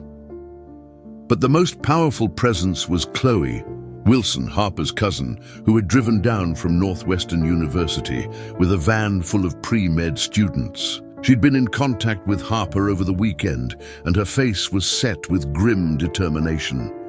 "Uncle Charles doesn't know I'm here," Chloe had told Joseph when she arrived. "Harper asked me to stay away, said it would just make things worse for me with the family, but some things are more important than family politics." At 8:45, Joseph's phone buzzed with a text from Harper. "Don't do this. You'll only make Charles angrier, and I can't protect you from the fallout." Joseph showed the message to Mrs. Patterson, who snorted dismissively. "That girl still doesn't understand. We're not here for her to protect us. We're here to protect her." At exactly 9 a.m., the small crowd moved toward the building entrance. Joseph had expected security guards, locked doors, corporate stonewalling. Instead, they found the lobby filled with news cameras and reporters. Someone, Joseph suspected Chloe, had tipped off the media about the board meeting and the controversy. surrounding Harper's foundation programs. A young reporter approached Joseph as they entered the building. "Are you here to support Harper Wilson?" "We're here to support the programs she's been fighting for," Joseph corrected. "Programs that help families get health care when they need it most, not just when they can afford it." The reporter scribbled notes quickly. "And you are?" "Joseph Davis. My son and I have been helped by the Wilson Foundation's Emergency Assistance Program. Without it, we'd probably be homeless right now. Marcus stepped forward, his young voice clear and strong. "Harper Wilson helped my dad help me when I was sick. She didn't ask for anything in return. She just saw that we needed help, and she helped." The reporter's eyes lit up. A teenager defending the embattled heiress made for compelling television. More cameras turned toward Marcus, who handled the attention with remarkable composure. "What do you want people to know about Harper Wilson?" the reporter asked. Marcus looked directly into the camera. "I want them to know that she cares more about helping people than about being rich or powerful. And I want them to know that families like mine are counting on her to keep fighting, even when it's hard." Joseph felt his chest swell with pride. His son, who'd learned to carry burdens too heavy for his age, was using his voice to defend someone who'd shown them kindness. Upstairs, the boardroom meeting was scheduled to begin in 15 minutes. Joseph and the others crowded into the elevator, riding up to the executive floor in tense silence. When the doors opened, they found themselves face to face with Charles Wilson himself. Harper's uncle looked exactly as Joseph remembered from the hospital, tall, cold, and supremely confident in his own authority. But his expression shifted to surprise and then anger as he saw the crowd of people emerging from the elevator. "What is this?" Charles demanded. "These are the people your foundation is supposed to serve," Chloe said, stepping forward to face her uncle. "The families Harper has been fighting for." Charles's gaze swept over the assembled group. Working-class families, hospital employees, elderly neighbors, college students, and his lip curled with disdain. "Security already called the press," Chloe said calmly. "They're broadcasting. Live from downstairs. Want to explain to the cameras why you're having families with sick loved ones escorted out of your building." Through the glass walls of the boardroom, Joseph could see Harper sitting alone at one end of a long conference table. She looked pale and exhausted, wearing a severe black suit that made her seem smaller and more vulnerable than ever. When she saw the crowd in the hallway, her eyes widened in shock and something that might have been hope. Charles Wilson was clearly calculating, weighing his options. The presence of cameras downstairs complicated things. Having families arrested for supporting Harper would make terrible optics for Wilson Healthcare. "5 minutes, he said finally. "Then you leave voluntarily or security will escort you out." Joseph stepped forward, his hands shaking slightly, but his voice steady. "Mr. Wilson, my name is Joseph Davis. Your niece used foundation funds to pay for my son's emergency medical care 3 weeks ago. She didn't ask permission, didn't fill out forms, didn't wait for approval. She just saw a family in crisis and helped." Charles's expression hardened. She violated company policy and potentially broke the law.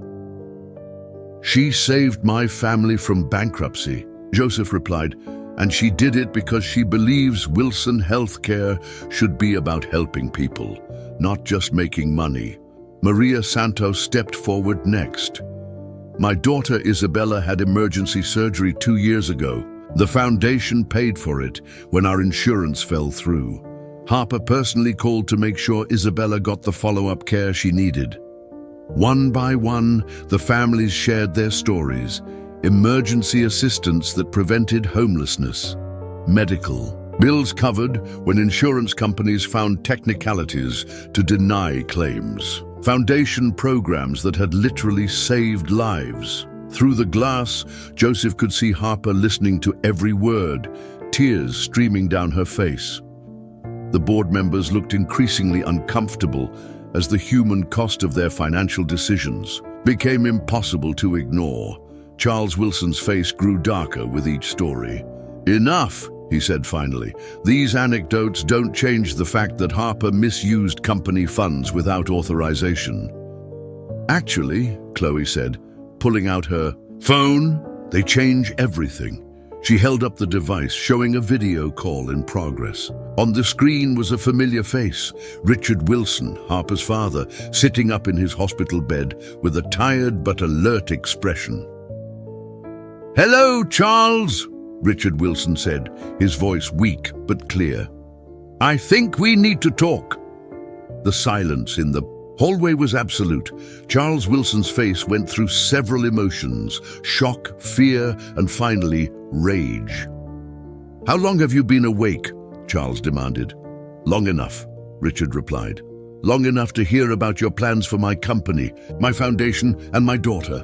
And long enough to make some decisions of my own." Harper's gasp was audible even through the glass. She was staring at her father's face on Chloe's phone with desperate hope and disbelief. "The board meeting is cancelled," Richard Wilson continued. "Effective immediately, I'm resuming my duties as CEO. Charles, you're terminated, along with anyone else who participated in this attempted coup. And Harper," his voice softened, "I owe you an apology and a conversation about the foundation programs you've been developing. It seems I've been asleep in more ways than one." Charles Wilson looked like a man watching his life's ambitions crumble in real time. "You can't do this, Richard. You've been unconscious for weeks. The doctor said I might not wake up." Richard interrupted. "They never said I wouldn't. And now that I'm awake, I intend to make some changes around here. Starting with making sure my daughter gets the support she deserves." Joseph watched Harper's face transform as she processed what was happening. Her father was alive, awake, and finally ready to listen to the ideas she'd been fighting for.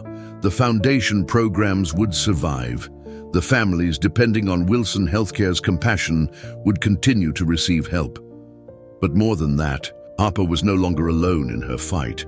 She had her father's support, her cousin's loyalty, and an entire community of people who believed in what she was trying to accomplish. As the crowd began to disperse, Joseph caught Harper's eye through the glass. She mouthed two words: "Thank you." Joseph smiled and nodded. They'd done it, not through wealth or corporate maneuvering, but through the simple power of people standing together for what was right. 6 months later, Joseph stood in the lobby of the newly opened Wilson Community Health Center in Millbrook Heights, watching Marcus help elderly patients navigate the check-in process. The building had once been an abandoned warehouse in one of the city's poorest neighborhoods, but Harper had transformed it into something that felt more like a welcoming community center than a traditional medical facility. The walls were painted in warm, soothing colors that Chloe had helped choose during her gap year working with the foundation. Comfortable seating areas were scattered throughout the space, along with a play area for young ones and a quiet reading corner stocked with books in multiple languages. Most importantly, there were no intimidating administrative barriers, just friendly faces ready to help families access the care they needed. Mr. Davis called out Dr. Elena Martinez, the center's lead physician, as she approached with a clipboard and a warm smile. She was one of several doctors who had left high-paying positions at private practices to work with Harper's expanding foundation programs. "How's our volunteer coordinator settling in?" Joseph looked over at Marcus, who was patiently explaining the center's services to a worried-looking mother with 2 small youngsters clinging to her legs. At 15 now, Marcus had grown several inches and gained confidence that made him seem even taller. His physical therapy had been so successful that he'd been able to join his school's debate team, where he'd discovered a talent for public speaking that served him well in his volunteer work. "He's in his element," Joseph replied proudly. "I think he's found his calling." It was true.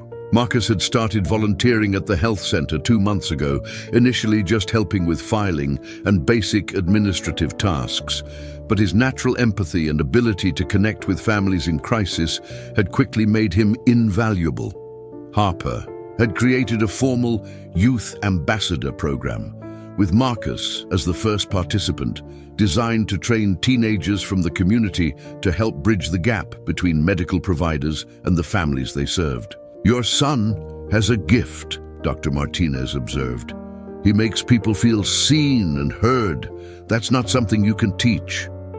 Joseph nodded, thinking about all the ways Marcus had grown since that terrible night when his fever had brought Harper into their lives.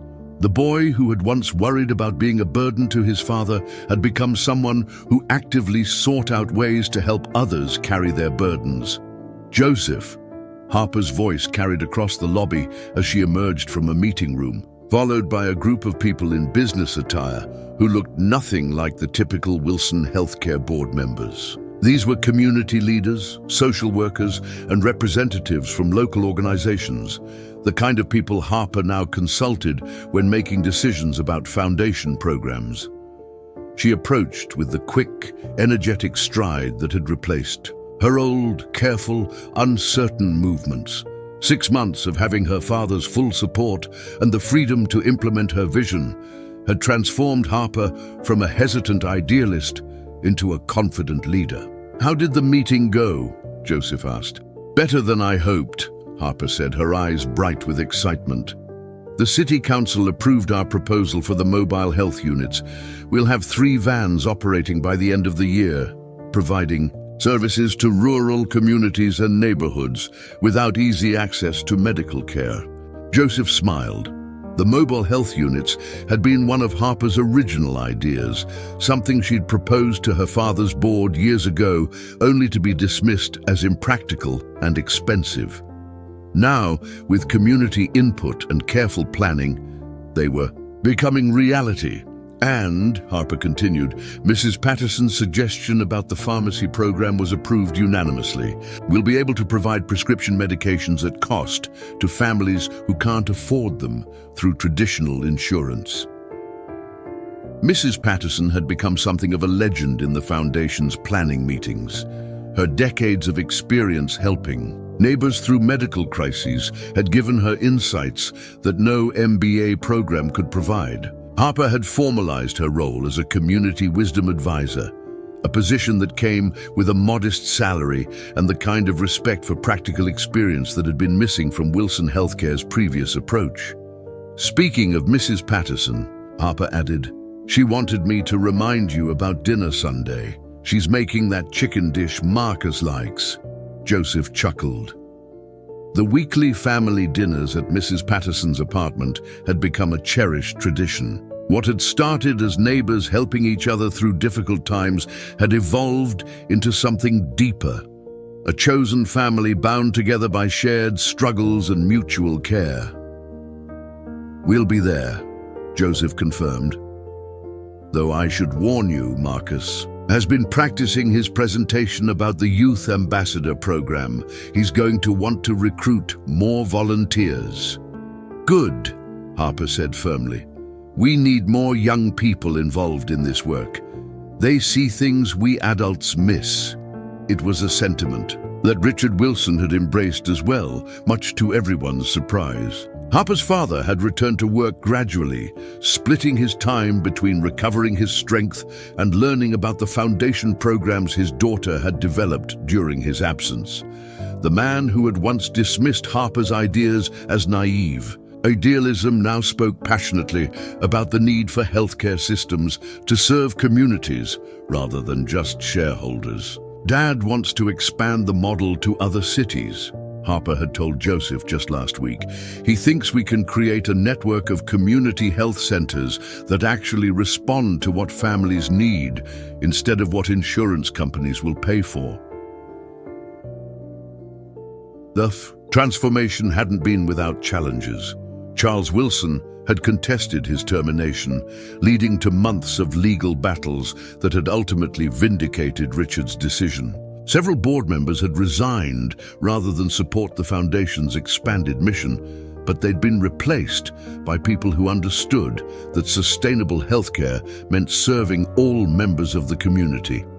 Most surprisingly, Wilson Healthcare's stock price had actually increased as news of their community programs spread. Investors, it turned out, were increasingly interested in companies that demonstrated genuine social responsibility rather than just paying lip service to corporate citizenship.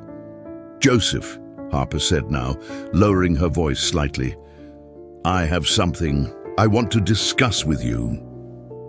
They walked toward Harper's office, passing examination rooms where families were receiving care without worrying about insurance pre-authorizations or surprise billing. The sounds were different here than in traditional medical facilities. Less hushed anxiety, more conversation, and even occasional laughter. Harper's office was modest compared to the executive spaces at Wilson Healthcare headquarters, but it reflected her priorities. The walls were covered with photos from community health fairs, thank you letters from families, and charts tracking the foundation's impact. Her desk was typically cluttered with grant applications, program proposals, and reports from the various health centers. "The board has approved a new position," Harper said, settling into her chair. "Director of Community Engagement, someone who would oversee our outreach programs, manage relationships with local organizations, and help ensure that our services actually meet community needs." Joseph had a feeling he knew where this conversation was heading, but he waited for Harper to continue. "The salary is $65,000 a year, plus full benefits for you and Marcus. The hours are mostly regular business hours, though there would be some evening community meetings and weekend health fairs." Harper paused, studying his face. "I can't think of anyone better qualified than someone who's actually lived the struggles our programs are designed to address." Joseph felt his breath catch. It was more money than he'd ever made, doing work that felt meaningful rather than just necessary.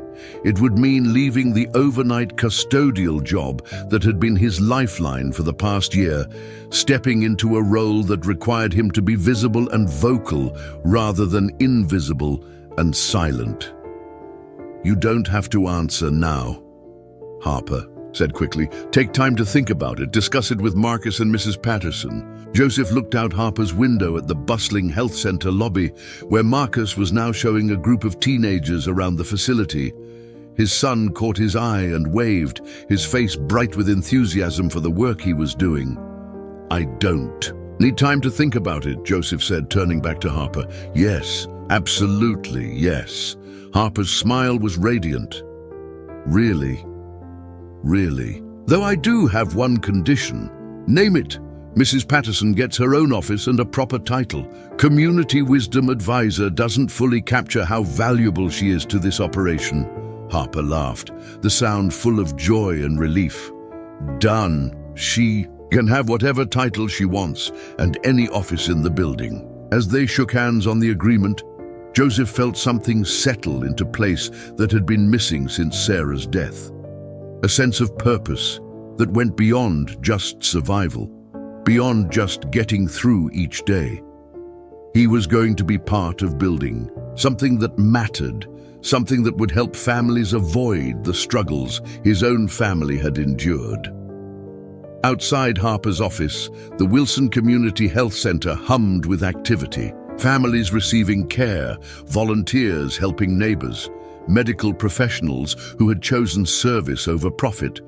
All of it made possible by a young woman who had refused to accept that healthcare had to be a business that valued money over mercy. And at the center of it all was the understanding that healing required more than just medicine. Sometimes it required a community willing to stand together, a hand extended in friendship, and the simple but revolutionary belief that everyone deserved care when they needed it most. 1 year after that fateful Monday morning confrontation, at Wilson Healthcare headquarters, Joseph found himself back in the familiar corridors of Metropolitan General Hospital. But this time, he wasn't pushing a cleaning cart or wearing scrubs stained with industrial disinfectant. Instead, he wore a comfortable business suit and carried a folder full of partnership agreements between the hospital and the Wilson Foundation's expanding community health network. The irony wasn't lost on him as he walked past the 10th floor family lounge where he'd first found Harper crying alone in the early hours of morning. That room had been transformed too. No longer just an elegant waiting area for wealthy families, but a genuine family support center staffed by counselors and volunteers who understood that healing extended far beyond medical procedures. Joseph, Dr. Matthews called out as he approached the nurse's station. The physician who had once been tasked with managing Richard Wilson's care now served as the hospital's liaison with the Foundation's programs. Perfect timing. I wanted to show you something. Dr. Matthews led him to a wall display that hadn't existed during Joseph's custodial days. It was covered with photos and letters from families who had been helped by the various foundation programs, the Emergency Assistance Fund, the sliding scale payment plans, the prescription support program, and the mobile health units that now served rural communities throughout the region. We get new letters every week, Dr. Matthews explained. Families wanting to thank the foundation, but more importantly, wanting to share their stories so other families know help is available. Joseph studied the display, recognizing several faces from the Community Health Center. Maria Santos and her daughter Isabella were featured prominently, along with an update on Isabella's continued health and academic success. Mrs. Patterson had contributed a letter describing how the Foundation's elder care program had helped her neighbors age in their own homes with dignity and support, but it was a handwritten note from a teenage boy that stopped Joseph in his tracks. My name is David Chen, and I'm 16 years old. Last year, my mom got sick and couldn't work for 3 months. We were going to lose our apartment because we couldn't pay for her medicine and rent at the same time. The Wilson Foundation's Emergency Assistance Program helped us keep our home and get my mom the treatment she needed. But more than that, they showed us that asking for help doesn't make you weak or worthless. Sometimes it just makes you human. I'm going to study medicine when I go to college, and I want to work for people like Harper Wilson, who understand that healthcare should be about healing families, not just treating diseases. Thank you for teaching me that communities take care of each other. Joseph felt his throat tighten as he read David's words. The boy's experience mirrored what Joseph's family had gone through, but with one crucial difference. David had found help before his family reached the breaking point, before the stress and financial pressure could tear them apart. There are hundreds more like that, Dr. Matthews said quietly. Families who didn't have to choose between treatment and keeping their homes. Parents who didn't have to watch their youngsters suffer because they couldn't afford care. It's remarkable what Harper and the Foundation have accomplished. Joseph nodded, thinking about the ripple effects of compassion. Harper's decision to help Marcus during his fever had seemed like a small act of kindness at the time, but it had grown into something that was transforming entire communities. Dr. Matthews, Joseph said, can I ask you something? That night, when Harper first used the Foundation account to pay for Marcus's urgent care visit, did you know she was taking a risk? The physician was quiet for a moment, considering the question. I knew it was irregular, he said finally. The usual protocols weren't followed, the paperwork wasn't complete, but I also knew that a frightened father was choosing between his job and his sick son, and a young woman was trying to solve that impossible situation the only way she could. And you let her do it. I let her be human, Dr. Matthews corrected. Sometimes, the most important medical decisions happen outside of medical protocols. Harper understood that healing a family requires more than just treating symptoms. They were interrupted by the arrival of Harper herself, accompanied by Marcus and a small group of teenagers wearing Wilson Foundation Youth Ambassador t-shirts. Marcus had grown another inch in the past few months, and his confidence had matured along with his height. The shy boy who had once worried about being a burden to his father now led tours and training sessions for new volunteers with natural ease. "Dad!" Marcus called out, his face lighting up when he saw Joseph. "Perfect timing. We're showing the new ambassadors around the hospital, explaining how the foundation programs work with traditional medical care." Joseph watched his son address the group of teenagers, explaining the importance of understanding both the medical and financial sides of healthcare. Marcus spoke with the authority of someone who had lived through medical crisis and financial hardship, but also with the hope of someone who had seen how communities could come together to solve problems that seemed insurmountable. "The thing you have to understand," Marcus was telling the group, "is that families dealing with medical emergencies are already scared and overwhelmed. Our job isn't to make them feel grateful for charity. Our job is to help them feel supported by their own community." Harper caught Joseph's eye and smiled. Over the past year, she had become like family, not just to Joseph and Marcus, but to Mrs. Patterson as well. The lonely young woman who had cried alone in hospital lounges had discovered what it meant to belong to something larger than herself. "How's your father doing?" Joseph asked as they walked together toward the elevator. "Stronger every day," Harper replied. "He's actually excited about the board meeting next week. We're presenting the 5-year expansion plan to create community health networks in 12 additional cities." The transformation of Richard Wilson had been perhaps the most surprising aspect of the entire experience. The man who had once dismissed his daughter's ideas as naive idealism now spoke at medical conferences about the business case for community-centered healthcare. He had become one of the Foundation's most effective advocates, using his corporate credibility to convince other executives that serving communities could be both morally right and financially sustainable. "He told me something last week that I keep thinking about," Harper continued. "He said that being unconscious for 3 weeks had given him clarity about what really mattered. When you're lying in a hospital bed, completely dependent on other people for your survival, you stop thinking about profit margins and start thinking about the humanity of the people caring for you." Joseph understood that perspective. His own experience of financial crisis had stripped away everything except what was truly essential: the love between him and Marcus, the kindness of neighbors like Mrs. Patterson, the simple but profound need for human beings to take care of each other. As they reached the elevator, Joseph looked back at the bustling hospital corridor. The same fluorescent lights still buzzed overhead.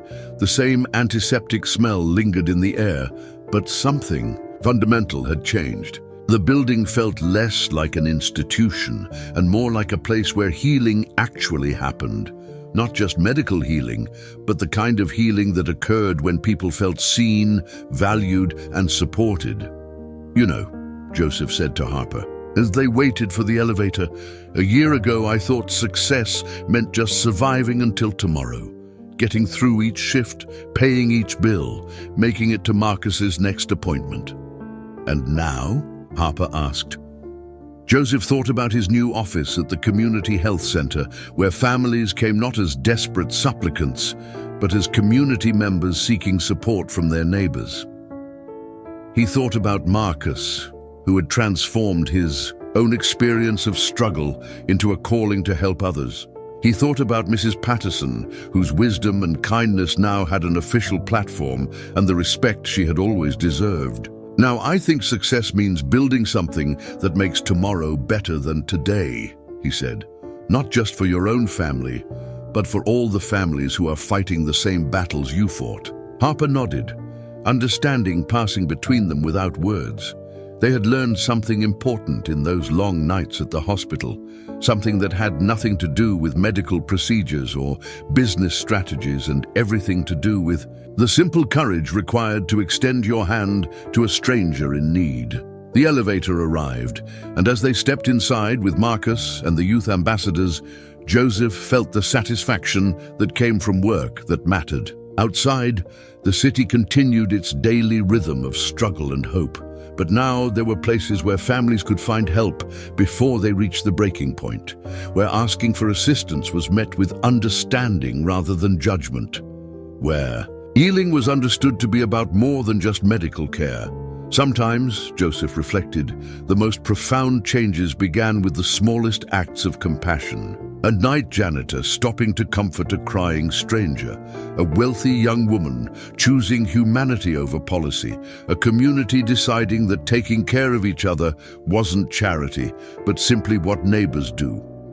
In the end, that was the lesson that mattered most. Healing wasn't something that happened to you, but something you participated in, both as someone who received care and someone who provided it. And the strongest communities were built by people who understood that everyone eventually would need both. 2 years later, on a warm spring evening, Joseph stood at the podium in the auditorium of the newly constructed Wilson Institute for Community Health. The building had been designed to reflect the foundation's values, open, welcoming spaces that felt more like a community center than a medical facility, with gardens and gathering areas that invited people to linger and connect, rather than simply receive services and leave. Tonight marked the graduation ceremony for the first class of Community Health Advocates, a program that Harper had developed to train local residents to serve as bridges between medical providers and the families they served. The 30 graduates represented a cross-section of the community. Former patients who wanted to help others navigate the healthcare system, parents who had learned to advocate for their families, teenagers like Marcus who had discovered their calling in service to others. When I first met Harper Wilson, Joseph began, his voice carrying clearly through the auditorium, I was working the night shift as a custodial worker, invisible to most of the people whose lives I moved around. My son, Marcus, was recovering from a serious injury.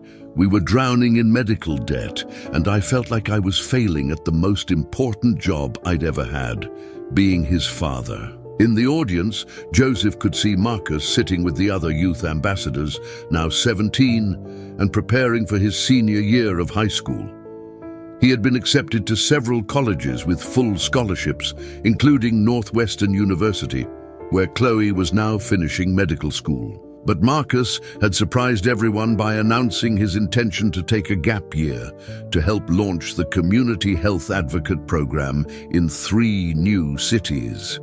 I thought success meant just surviving, Joseph continued, getting through each day, each shift, each crisis without losing everything we had left.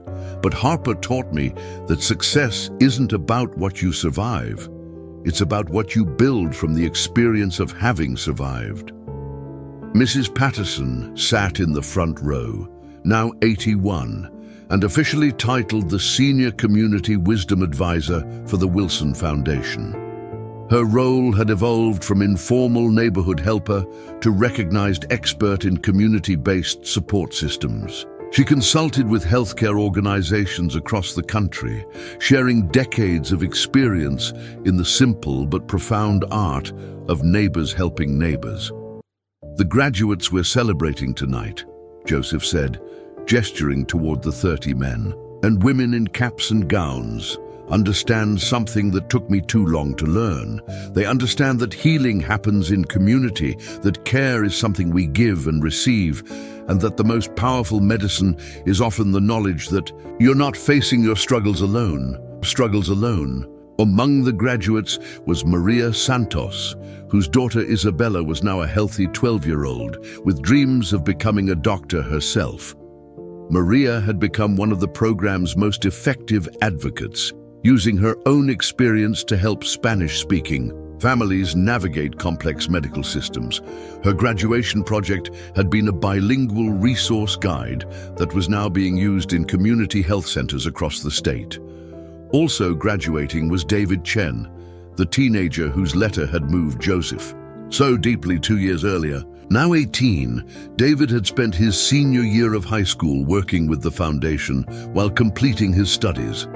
His final project had focused on mental health support for teenagers dealing with family medical crises, a topic he understood from painful personal experience. These graduates will return to their communities not as experts or professionals, Joseph continued, but as neighbors who have learned to transform their own experiences of struggle into tools for helping others. They understand that the most credible voice in a hospital waiting room often belongs not to someone with a medical degree, but to someone who has sat in those same uncomfortable chairs, worried about the same impossible choices, and found a way through. In the audience, Harper wiped away tears as she listened to Joseph speak. At 27, she had been named CEO of Wilson Healthcare after her father decided to focus his energy on expanding the foundation's work. Under her leadership, the company had become a model for how large healthcare systems could serve communities while remaining financially sustainable. The Wilson model was now being studied and replicated across the country, proving that compassionate care and sound business practices were not mutually exclusive. The work you're about to begin, Joseph told the graduates, will not always be easy. You'll encounter systems that seem designed to frustrate rather than help. You'll meet families who have been told no so many times they've stopped believing that yes is possible. You'll face bureaucracies that value efficiency over empathy, and insurance companies that treat human suffering as acceptable collateral damage in pursuit of profit. Richard Wilson sat beside Harper, now fully recovered and serving as chairman of the Wilson Foundation.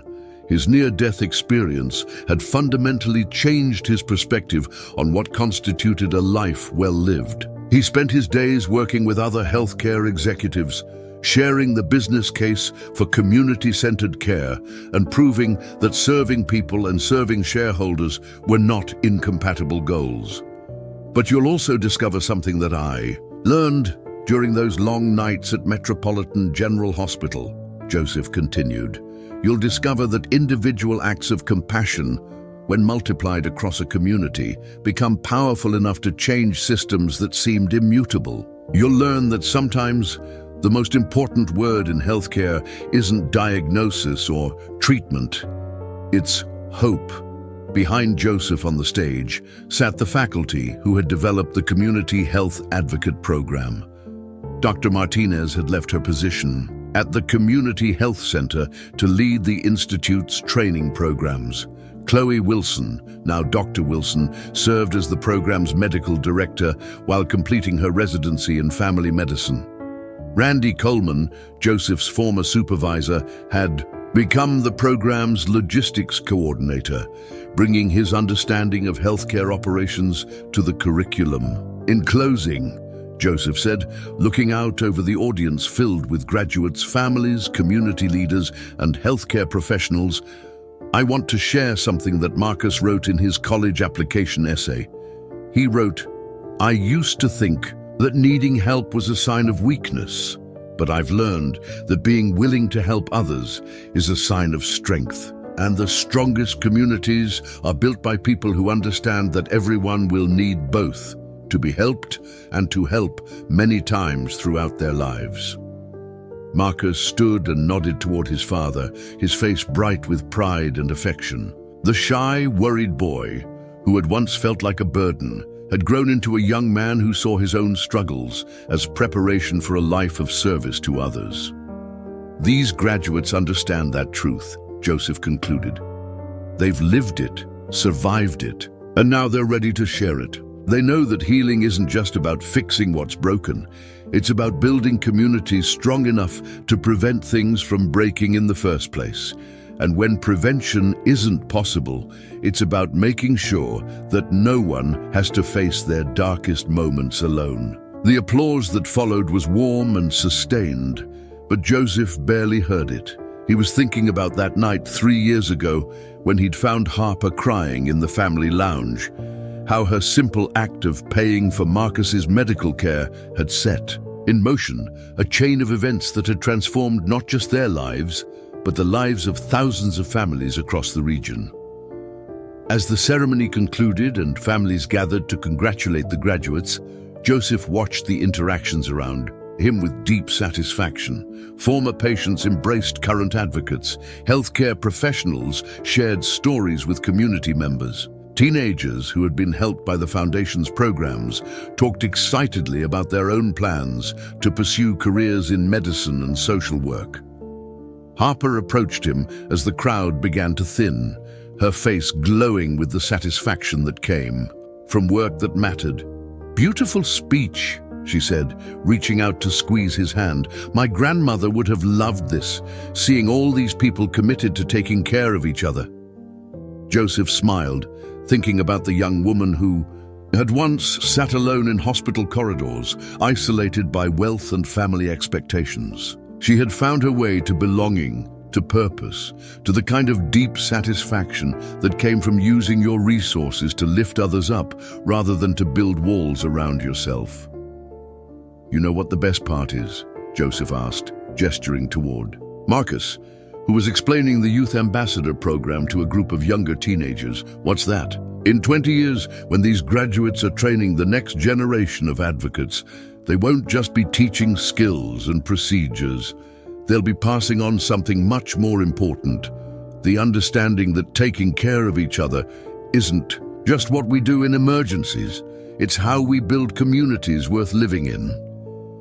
Harper nodded, her eyes following Joseph's gaze to where Mrs. Patterson was surrounded by graduates seeking her advice and wisdom. The elderly woman who had started out as a neighbor helping neighbors had become the heart of a movement that was changing how communities thought about care and support. "Sometimes," Harper said softly, "I think about that night when you found me crying, and I wonder what would have happened if you had just kept walking." Joseph considered the question seriously. "Someone else would have stopped," he said finally. "Maybe not that night, maybe not the next night, but eventually. Because that's what people do when they see someone hurting. They stop, they ask if they can help, they extend their hand." "You really believe that?" Joseph looked around the auditorium, at the graduates celebrating with their families, at the healthcare professionals who had chosen service over profit, at the community members who had committed to supporting their neighbors through good times and bad. "I have to believe it," he said, "because it's the only way any of this works. The only way we build communities where everyone can thrive, where asking for help is met with understanding rather than judgment, where healing happens not just in hospitals and clinics, but in the connections between people who choose to care for each other."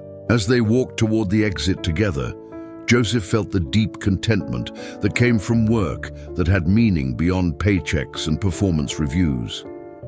The night custodian, who had once pushed a cleaning cart through empty hospital corridors, had become someone who helped build bridges between struggling families and the resources they needed to survive and thrive. But more than that, he had learned the most important lesson of all, that the measure of a life well lived wasn't what you accumulated or achieved, but what you built for others, what you left behind that made the world a little more compassionate, a little more, just a little more like the kind of place where everyone could find help when they needed it, and meaning when they were ready to provide it. Outside, the spring evening was warm and full of promise. In communities across the region, families were receiving care without fear of bankruptcy. Teenagers were discovering their calling in service to others, and neighbors were learning that taking care of each other wasn't charity. It was simply the foundation upon which all strong communities were built. And in hospital corridors that had once echoed with the footsteps of a lonely night janitor, new stories of compassion and hope were being written every day, one act of kindness at a time. Up next, you've got two more standout stories right on your screen. If this one hit the mark, you won't want to pass these up. Just click and check them out. And don't forget to subscribe and turn on the notification bell so you don't miss any upload from us.